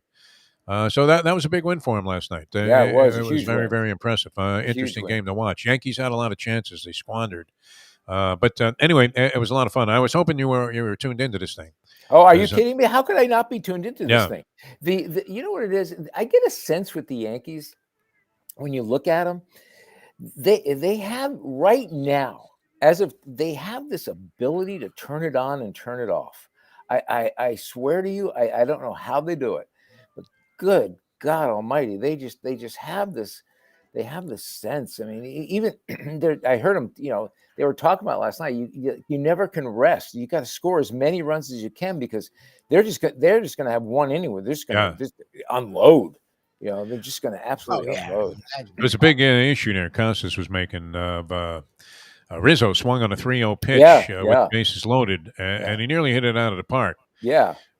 I'm a fan of that. I mean, they were saying, "Oh, geez, should have been taken all the way. This guy couldn't find a plate with a search." Not when you're a guy like Rizzo who's swinging a bat like that. I mean, you're getting a meatball. Why not? Why not swing at what you think is going to be the best pitch that you're going to see in a bat with a chance to put the team in the lead at that point? Exactly. After they, were kind of, just squandering opportunities and trailing. Yeah, they seem to be sleepwalking last night. Yeah. It just didn't really have a lot of buzz going. Yeah. No, they sure didn't. And that 3-0 pitch is like, you're right. It's like a home run derby pitch. I mean, come on. It's going to be right over the plate. You're getting one. I mean, right out of Cafe Monterano, meatball. I mean, striped with, a delicious sauce. All right, we're going to come back with more with Tony Segreto, more old school. I have many things to discuss here with Tony. And we'll be with you until about 9 o'clock here on the East Coast on the Defo Show. Jeff DeForest, Mike Lubie, Lubitz. Of course, Catholic Health Services, always, in our hearts and minds, and we'll talk more about them in just a few minutes here. Fine sponsors of the show as well. But be back with more with Tony in a moment. Now that. It's 8:34. Ponies in Style at Champions, the outstanding simulcasting room at beautiful Hialeah Park. Yes, the grand old lady of thoroughbred racing has never been more vibrant, and you can wager on the races from the top tracks around the country while enjoying a cocktail at the Brass Rail Bar or any of the fine food served throughout the facility. If poker is your game, you're covered in style, and you can play all your favorite Vegas-style games, including blackjack, craps, and roulette, in Hialeah Park's sizzling hot casino. Get a player's card when you walk through the door for all kinds of generous amenities, including our favorite, free play, when you come out to the ultimate casino and entertainment destination, Hialeah Park. Hey folks, Tony Segreto here. You know, since day one, Catholic Health Services has been part of old school. And since we've started letting people know about them, it's changed their lives. You see, Catholic Health Services, while being recognized as one of the top places for stroke rehab in the country, it's also about a group of people who not just excel in what they do, from the doctors to the nurses to the therapist, on and on and on. It's how they do what they do every single day that separates them from the pack. They do it with a passion, unmatched, and the inclusion of family in every step of the process. Trust me when I tell you this. If you want the best, unmatched rehab with a special group of skilled, caring people, there is truly only one place, and that one place is Catholic Health Services. These days, we're all looking for comfort anywhere we can find it. Thank goodness for Landlubbers Raw Bar and Grill in the Plantation location, because they are making sure you are as comfortable as possible. First of all, they're not only open for delivery and pickup. All you have to do is go to landlubbersbarandgrill.com for both pickup and free delivery. Their hours have changed a little bit. Monday through Thursday from 3:30 to 10, and Friday, Saturday, and Sunday from 11:30 to 10. You're going to have the best wings in the world. You're going to have a great burger. You're going to have their amazing soups. Again, Landlubbers Raw Bar and Grill. It's nice and easy. Just go to landlubbersbarandgrill.com for both your pickup and free delivery. Thank goodness for Landlubbers for making you always feel right at home. Why is it necessary? I mean, it's cliche at this point to put the guy out there on the edge of the pier and be reporting. I couldn't agree with you more. You're so not wrong. I remember so many times Bo Camper himself, because he's a big dude, holding onto a tree and like, yep, Yes. I'm here, I'm out here. Yeah. And it's like, Jesus, Right. Kim. We would. Did you ever get assigned to that? I mean, you never No, had to stoop no, to that, did no. you? He said Well, no. the only first of all, let me tell you something. When Weaver was punching away, part of Yeah. those punches were mine because You were sending cash out to the dog track in Oh, yeah. between news shifts and Oh, then yeah, he reporting was- on the affairs of the world. Nice, Tony. he was I like that. he would come into my office and he goes, "Hey, Kythe is running tonight. Kythe was a great dog." And I go, "Really?" I said, "What are the odds?" He said, "Well, we got to put some dough on it." So I gave him some money for Kythe. Then I saw some, I look at the odds, and my parents were going, and he'd hook up with my parents, and they'd be betting on the dogs. It was absolutely great. Defo and Lubie always have a blast kicking it old school with the iconic Tony Segreto. Brought to you by Catholic Health Services and Texas Roadhouse. All right, welcome back to the show, the Defo Show here on South Florida Live. Mike Lubie Lubitz and, of course, Tony Segreto, going old school with Tony Segreto, brought to you by Texas Roadhouse Restaurants and Catholic Health Services. All right, Tony, I don't know. I mean, in the news lately is this Mickey Mantle baseball card that's going to sell for $10 million or somewhere thereabouts. The bidding as of yesterday, very early on, was at like $4.4 million. Story behind it, the guy paid $50,000 for it in 1991 at a card show, which is already, you would think, an enormous amount of money for a Topps baseball card or whatever brand of card it was. I'm assuming it was Topps 1952 Mickey Mantle rookie card in mint condition, which I'm imagining that you were a collector of baseball cards, as was I. I mean, I was really into it, and it was in my youth, it was a form of currency, because we gambled very much with baseball cards. That was the big thing, was gambling with baseball cards. We had various games. I don't know, were you inclined to engage in any of that sort of activity as a kid? Who are you talking to? See, I'm confused about you your roots, because I mean, how long were you in New Jersey? Who are you talking to? Yeah, I forgot. It's old school. Yeah, Jimmy I buy the cards too. Crickets, are you kidding me? Yeah. We were so finely tuned to the baseball card drop that we knew what stores, what drugs, because at the time you could get your baseball cards at the drugstore. Yeah, right? or like the ice cream shop, or the ice cream remember, shop, yeah. And you had your choice Newsstand of getting the box, right, or getting them when they would drop each and every week or every couple of weeks. That's We right. figured out when the new ones were coming, and we'd wait for them. What the good store was, because there were some stores that, for whatever reason, they always had like the really good cards. Very right? true. And so you would get your cards, and you'd ride your bicycle to the store. You'd get your cards, and then there was a rule that you could not open the pack until you got to where you were going back, right? Because then you all wanted to chew that awful gum.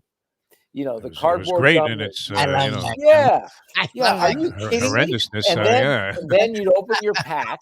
You'd open your pack, and you would hope to God that you didn't get doubles. Yeah. That would be Oh, that's awful right. to Yeah. get doubles. Yeah, it sucked. Because Two always Valby then, Thomases. but Yeah. then, Always but sucky then players. you figured out if you got doubles, you could barter those doubles, Trade, right? yeah. And you could throw them into the gambling pool. So Yep. we had different gambling games. We had flipping cards. We have leaner, throw against Leaners, topsies, Yeah, absolutely. closies. So Yeah. are you serious right now? I mean, Yeah. where did you learn how to Well, gamble? were you good? I mean, I was Yeah, a I good was flipper really of good, cards. actually. I was pretty good. Yeah. I was really good at the throwing the cards against the wall and getting Yeah. leaners and what would be closer, what would not be. And I mean, it was like every day. This was like the most important thing in the world. And yeah, I was big into it. I loved it. I loved it. Yeah, variation of pitching quarters. I mean, Yeah. but and you could accumulate some pretty significant pots. I was saying though, and this is interesting because I just looked this guy up over here. Because I've mentioned him a zillion times, but for some reason I had an inordinate number of Harry Cheedy cards. Harry Cheedy, spelled Chiti. I didn't realize he checked out like in 2002 at the age of 70. He only played 500 major league games, but I must have had 500 Harry Cheedy cards. Yeah, and that I was that way with Harvey Keene. Oh, Harvey Keene though was a good player. Yeah, he was, but I must have had 1,000 Harvey Keene.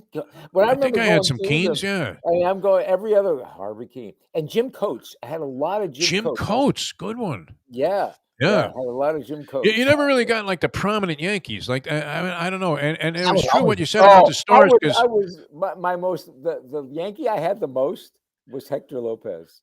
Hector and Lopez. Johnny Blanchard, Yeah, came in frequent, numbers in the packages. See, and what you said was it triggered a memory because that's very true, Tony. We would buy them, in the packs of gum largely, and there were a few locations around where I lived where you could buy the baseball cards. And if somebody made a score and like they found something, like somehow a guy got like Yogi Berra. Right. Everybody like was running to that store. It was like the Portnoy pizza review where, he takes one bite and says, hey, this stuff's great. truth. And the place is swamped for the next 3 months. Yeah. But that was great. But Yeah. And so they put up like some associated names with their baseball card, photograph image here on Wikipedia. And I had a zillion of these too. I had a bunch of Hobie Landreths. Oh yeah. You remember this guy? Yeah. Like kind of a schminky catcher. And Bob Serve, what was like, Bob Serve. that was another big one. CERV, Bob Serve, who was a Yankee. And 9 zillion Bob Serves. Totally. always forgot about Serve him. come up. Yeah, Yeah. it came up in these packages. And it was never like Maris, Yeah. Never, So never did you ever Maris. have a Mickey Mantle card Yeah, at I any did. time? I You did. did. Oh, you And did. what Yeah. became of it? So what'd you do with your I cards? don't That's know. my curiosity. Oh, you too. My most valuable cards were Mantle, Spahn, Don Newcomb. I had Warren Spahn. I did have a Warren I had a Spahn few. card. I don't know how I wound up with the Dizzy Dean card. I had Dizzy, wow. Dean, yeah, and then God rest my mom. I kept blaming her, but who the heck? You make moves, and you don't know where everything winds up, and it's a shame that you don't have some of those things anymore. Every once in a while, digging through some, like we just made the big move, like the big move. Yeah. Roseanne was going through some boxes, and she goes, the funny thing I remember about Harvey Keene was this. She goes, hey, I found this guy. His name is Harvey Kuean or something like that. I said, Yeah. you found a Harvey Keene card? Harvey Keene She goes- card. Wow. She goes, yeah. She goes, you want it? I go, I said, I guarantee you, if you found one, there'll be another 100 behind it somewhere in the attic somewhere.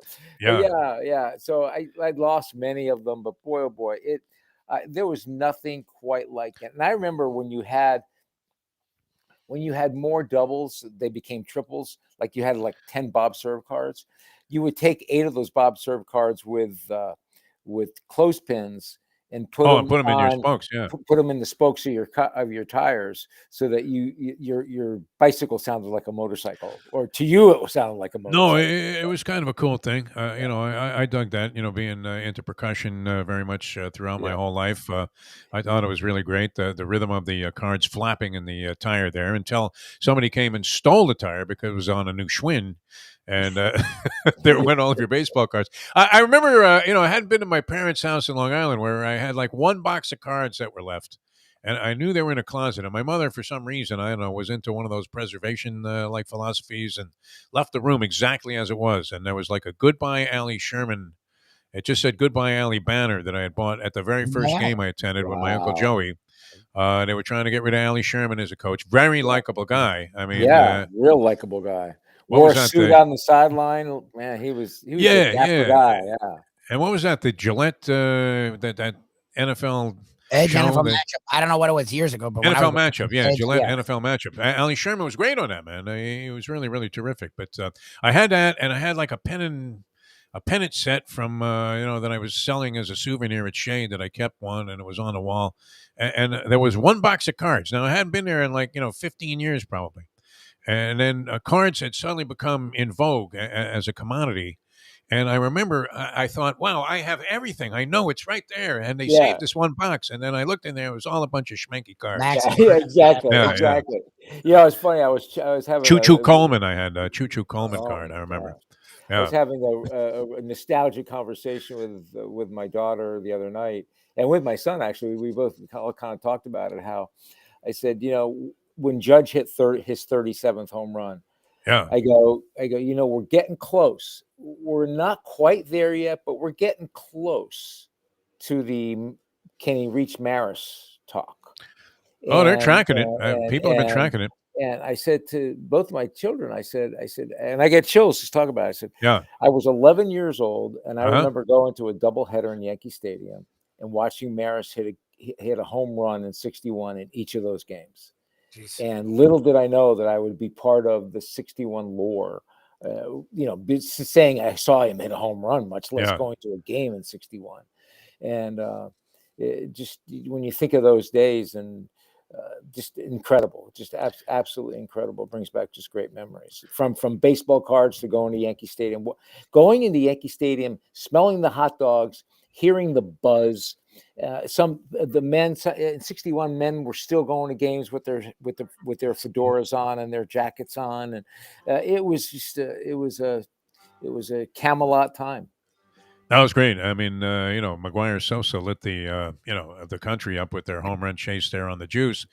But that was an amazing season. And most people were Mantle fans. Yeah. I started pulling for Maris, and I like Maris because he was underrated as a defensive player. And great arm. What an arm! Right, yeah, no, he could throw people out. I mean, as well as anybody. I mean, there were some great outfielders that played right field at the time, Clemente and many others. But nonetheless, people were down on Maris because he only hit 269 that year. Yeah, I mean, the guy is chasing like one of the most iconic records. It still, would be. I mean, look, people are erasing the whole Bonds, McGuire, Sosa thing and saying, hey, if he gets to 61, that's a milestone. Right. So it's almost like we're throwing out the steroid here. But we are. Nobody, I mean, nobody was going to beat the Bambino. I mean, no. And then there was the whole controversy of we're going to put an asterisk. Oh yeah, that was horrible. Because he played more games than the Bambino did, and if the Bambino played more games, he would have had more home runs. It was on and on and on.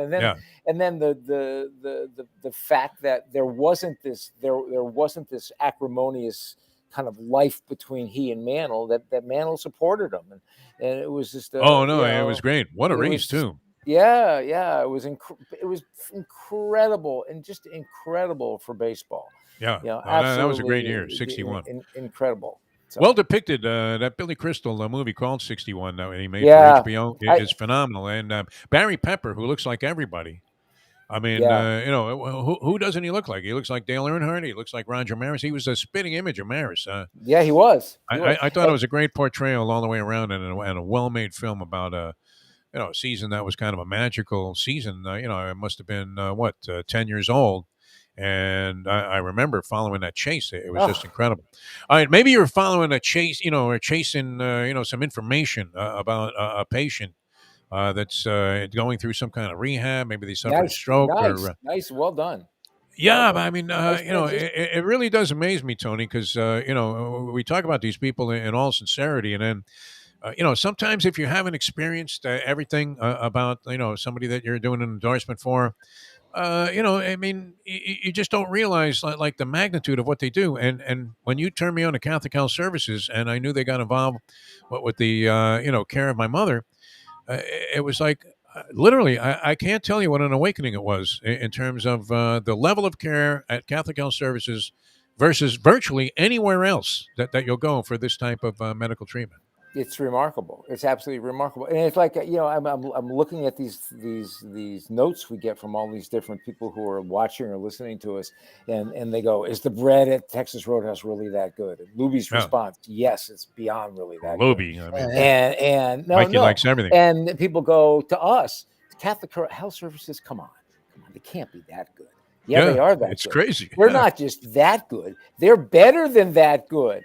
We can only speak words. You have to experience it. I hope you don't have to, but if you have to experience it, oh my goodness gracious, these people, how they care, how good they are at what they do.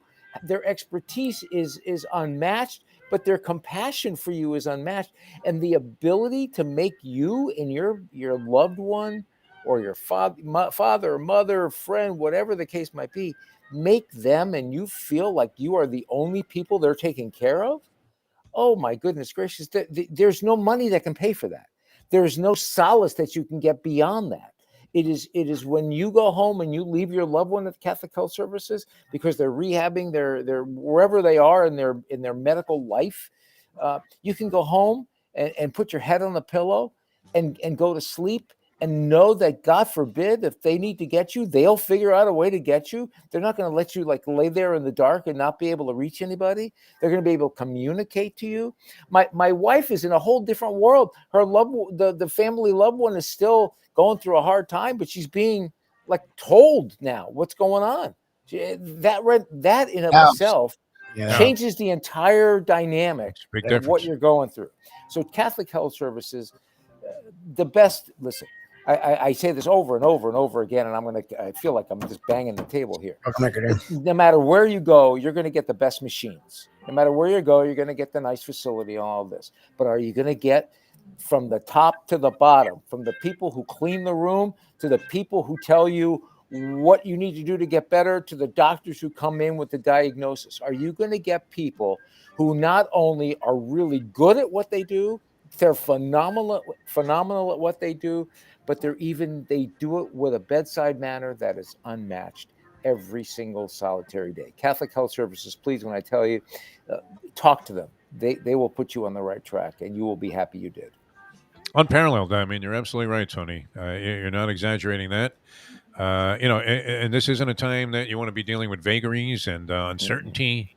And so when they came in and took over the care of my mother, I mean, literally a 180-degree turnaround and a massive relief for everybody that was involved in the family and the friends that she had made, and it really was incredible. I mean, the Meshuggah nature of dealing with people and getting exasperated, and then on top of that, then you're no good. You're no help to the person that's going through whatever treatment that they're going through. Because you're just exhausted from dealing with anxiety. Over the whole thing. Exactly. The anxiety from chasing a doctor down or getting it's horrible. Yeah. It's like it's you have to beg the guy to call you back. It's easier to chase Secretariat than it is to chase Secretariat. I'm no kidding. And then they tell you we'll call you back, and you're married to your phone. You're like holding your phone like this, right, the whole time. Please call me, and it's really amazing. Catholic Health Services really. I mean, Tony speaks nothing but the truth here on the show, and he's absolutely spot on this recommendation. All right, we're coming back with more. Tony Segreto having a lot of fun here today. Mm-hmm. It's funny too because I mean everybody had the same cards. Yeah. And it's interesting. Never a mantle. I don't think. I never collect. I mean, I shouldn't say this. I collected football cards, but not the same. It wasn't the No, same. no, there was It wasn't nothing the close same. to baseball. Basketball cards wasn't the same. You had a couple. But We it got wasn't our what we information paid there for. too. All of Yeah, our yeah, information. yeah, You know, exactly. everything you knew about a player, you would catch. I mean, I loved reading the stats, and we had them memorized on the back of the baseball cards. As far as gum is gone, there is not a day that doesn't go by when I look at a baseball card and I go, God, I one more time I want to try that old cardboard gum. Scale gum, yeah. $10 million for this mail card, Tony. Why didn't we think back Wow. then? See, Wow. you know, and it was a form of currency, as I mentioned, but we never Yeah. thought for a second that they were ever going to have any value. Wow. And most of my cards, literally, it was a tradition. It was like a bar mitzvah, where you reached a certain stage in your life, and you threw your collection up in the air, Yeah. and Yeah. let the little kids come and gather them, like you Yeah. know, they were stoopers at the track. It was Yeah. great. Yeah. Yeah. You know, it was Yeah. kind of like Floyd Money Mayweather walking into a strip club, only without you know, the You know, violence. I don't know about you, but before I started collecting baseball cards and betting with them, Yeah. I collected marbles. Oh yeah, marbles too. Yeah, that was And- also a form of gambling. Yeah. Oh my gosh. Yeah, Oh my big gosh. time. Cat's Are you eyes. kidding me? Oh, Yeah. it was how you started, man. It was how you started. Would come home filthy from playing marbles in the dirt. All right, we're gonna come My back and wrap mother this would go, up. let me see Yeah. your nails. Have you been Oh playing man, marbles? like you just changed the oil in 6 cars. All right, we're coming back. Wrap things up with Tony, old school here on the Defo Show. Mike Lubie, Lubitz, Jeff DeForest, South Florida Live. Happy to have you with us, and back in a moment. Now that can just rhyme. The time. 8:56. Folks, Tony Segreto here. Let me ask you a question. What do you look for when you go out to eat? Good food, obviously, friendly atmosphere, not too loud, but good energy, reasonable prices, and a place where you feel comfortable. All those ingredients, no pun meant there, are hard to find unless you're talking about the Texas Roadhouse. You see, they encompass all of those attributes. Really, really good food, amazing atmosphere, good for a family, good for a date, or just a night out for yourself, and prices that will make you extremely happy. Their ribs unmatched, steaks hand cut every day. Everything, and I mean everything, is made on site, including their incredible bread. It's the one day, folks, that you can forget about low-carb diets. Trust me when I tell you, Texas Roadhouse, your restaurant, your destination when you say, where should we go and eat tonight? From the newly renovated sports bar to the beautiful bayside views captured at the Tiki Bar, Jimmy Johnson's Big Chill has it all. Located at mile marker 104, the Big Chill also offers waterfront dining while experiencing breathtaking sunset views of the Florida Keys. It's simply the hottest spot in the Keys to cool off. That's Jimmy Johnson's Big Chill at mile marker 104 in Key Largo. For more information, call today at 305-453-9066. What do you think in this one, Tony? You'll be handicapping. Will you be laying points? Will you be taking points? I'm really struggling with who I want to win. You have Joe Burrow, who's just the quintessential. He's the second coming of Montana. That kind of good-looking, unflappable, just can get for 3 quarters, get the snot kicked out of him, and then that 4th quarter still get up off the mat. Certainly, the definition of what Muhammad Ali said, the definition of a champion is how many times you can get up off the mat.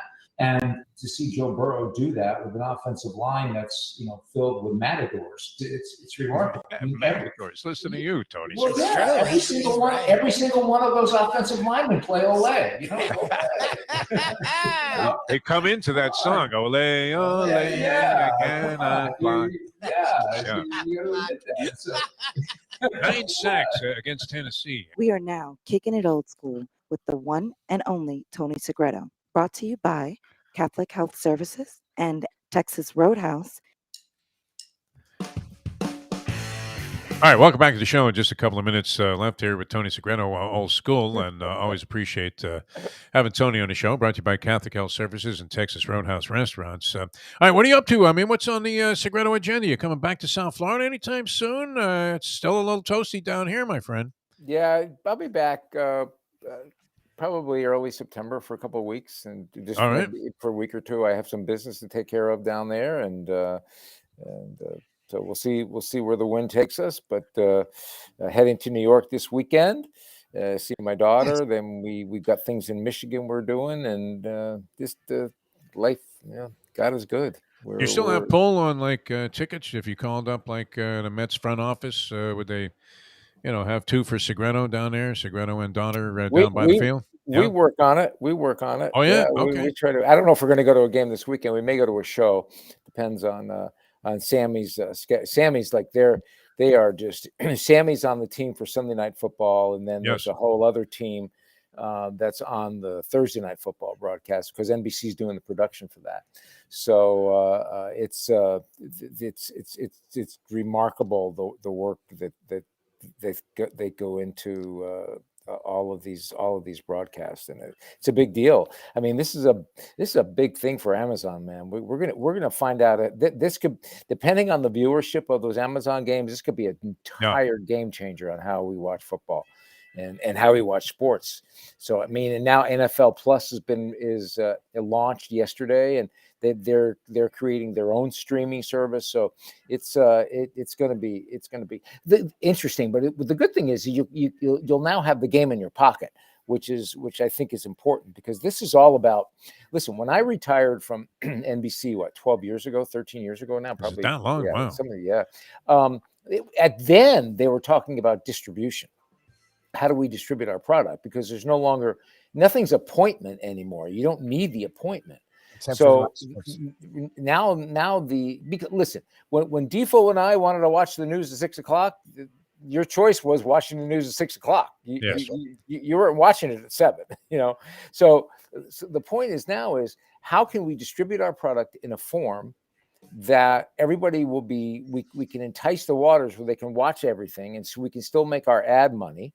Right. So we could do highlights on TikTok and Instagram and all these other things. I mean, Facebook is for, when you're 90 years old. And I think that distribution now is a big deal. So we're going to see how all this plays out. And college football is about to start with all these games now. Fox is promoting it big time with their Big Ten lineup. And, and NBC's about ready to sign a brand new deal with Notre Dame. I mean, CBS has got the SEC. I mean, it's going to be huge. ACC is trying to capitalize now. ACC wants to see if they can make. They're not going to be close to making SEC money, but they want to make a lot more than they're making now, which is not a whole lot. Good luck with that. Yeah. So it's. I can't wait. I just can't wait for this season to start. Nick's crying. I mean, as you go into the college football season, Saban, he's always crying about something. Tony, you're always, a bright light, cast upon what is otherwise a dark shadow here on the Defo Show, and we appreciate you coming in and being with us every week. Thanks so much, as always, for joining us, and have a great time. And as they say, I don't know, which one did you want again? Checks in the mail. Checks in the mail. Lubie. I'm walking right outside. I'm walking right outside and putting it in the mailbox. Run his ass down. Run his ass down. All right, Tony, we love you, and we'll talk to you again soon. I don't want to hear anything about those family members in Detroit. Exactly. From Tony Segreto. Imagine it. He had the one guy that was a non-union concrete worker. Get out of here. It's off Segreto. That's all you need. Yeah. What was the word? Jaboni? Is that something we can say? He said Mama Luke. Yeah. He said Mama Luke, so he went hardcore. Mama Luke's pretty hardcore. So yeah. If you were a Jaboni, that wasn't necessarily a good thing. It was it's not great. Kind of calling you a clown. All right, we're not clowning around. We're going to do it again tomorrow. We'll have Dave Gurgly back from his travels from the Maldives. I hope he has some stories to tell us there. And, of course, he was out there under the auspices of what I consider would be the ultimate parameters of a relationship, which is, she comes and joins you on the trip, and then you don't have to see her anymore. It's fucking great. Anyway, Gurgles will be with us tomorrow with the Hialeah Park Trivia Challenge. And then Friday, we have a Degenerate Friday. I can't believe the week's flown by. Our Mike Mayo lunchbox today. Mike Mayo going through some procedures. Yeah. It is at the Foundry. We have the Foundry Show. Himself. I talked a lot about not only food itself, but just the restaurant industry. A lot of complaints, a lot of issues on Let's See South Florida. Well, we talked about it with someone who owns a restaurant today on the Foundry Live. On Mike Mayo's Lunchbox from the Foundry in Pompano Beach today at 12 p.m. Semi-live. It's like the golf guy, where they go, okay, here's, we've been focused on Tiger for the last half hour as he tied his shoe on the driving range. And, here's the leader. And they imply that it's live. But the fact is the guy made this shot like 3 hours ago. All right. No, it's going to be a great edition of Mike Mayo's Lunchbox today. And then tomorrow, Mike's on the road there with Nicky Mohan. Yes, So sir. catch that on South Florida Live as well. Big steam coming from Let's Eat South Florida, right? A lot of viewers yesterday That to was the great. Lunchbox. So that's very Good exciting call. for us. So we'll see you tomorrow at 7 in the a.m. as we leave you know that. The time. It's 9:04. Let's go to eat a damn snack. Look what they done to my soul.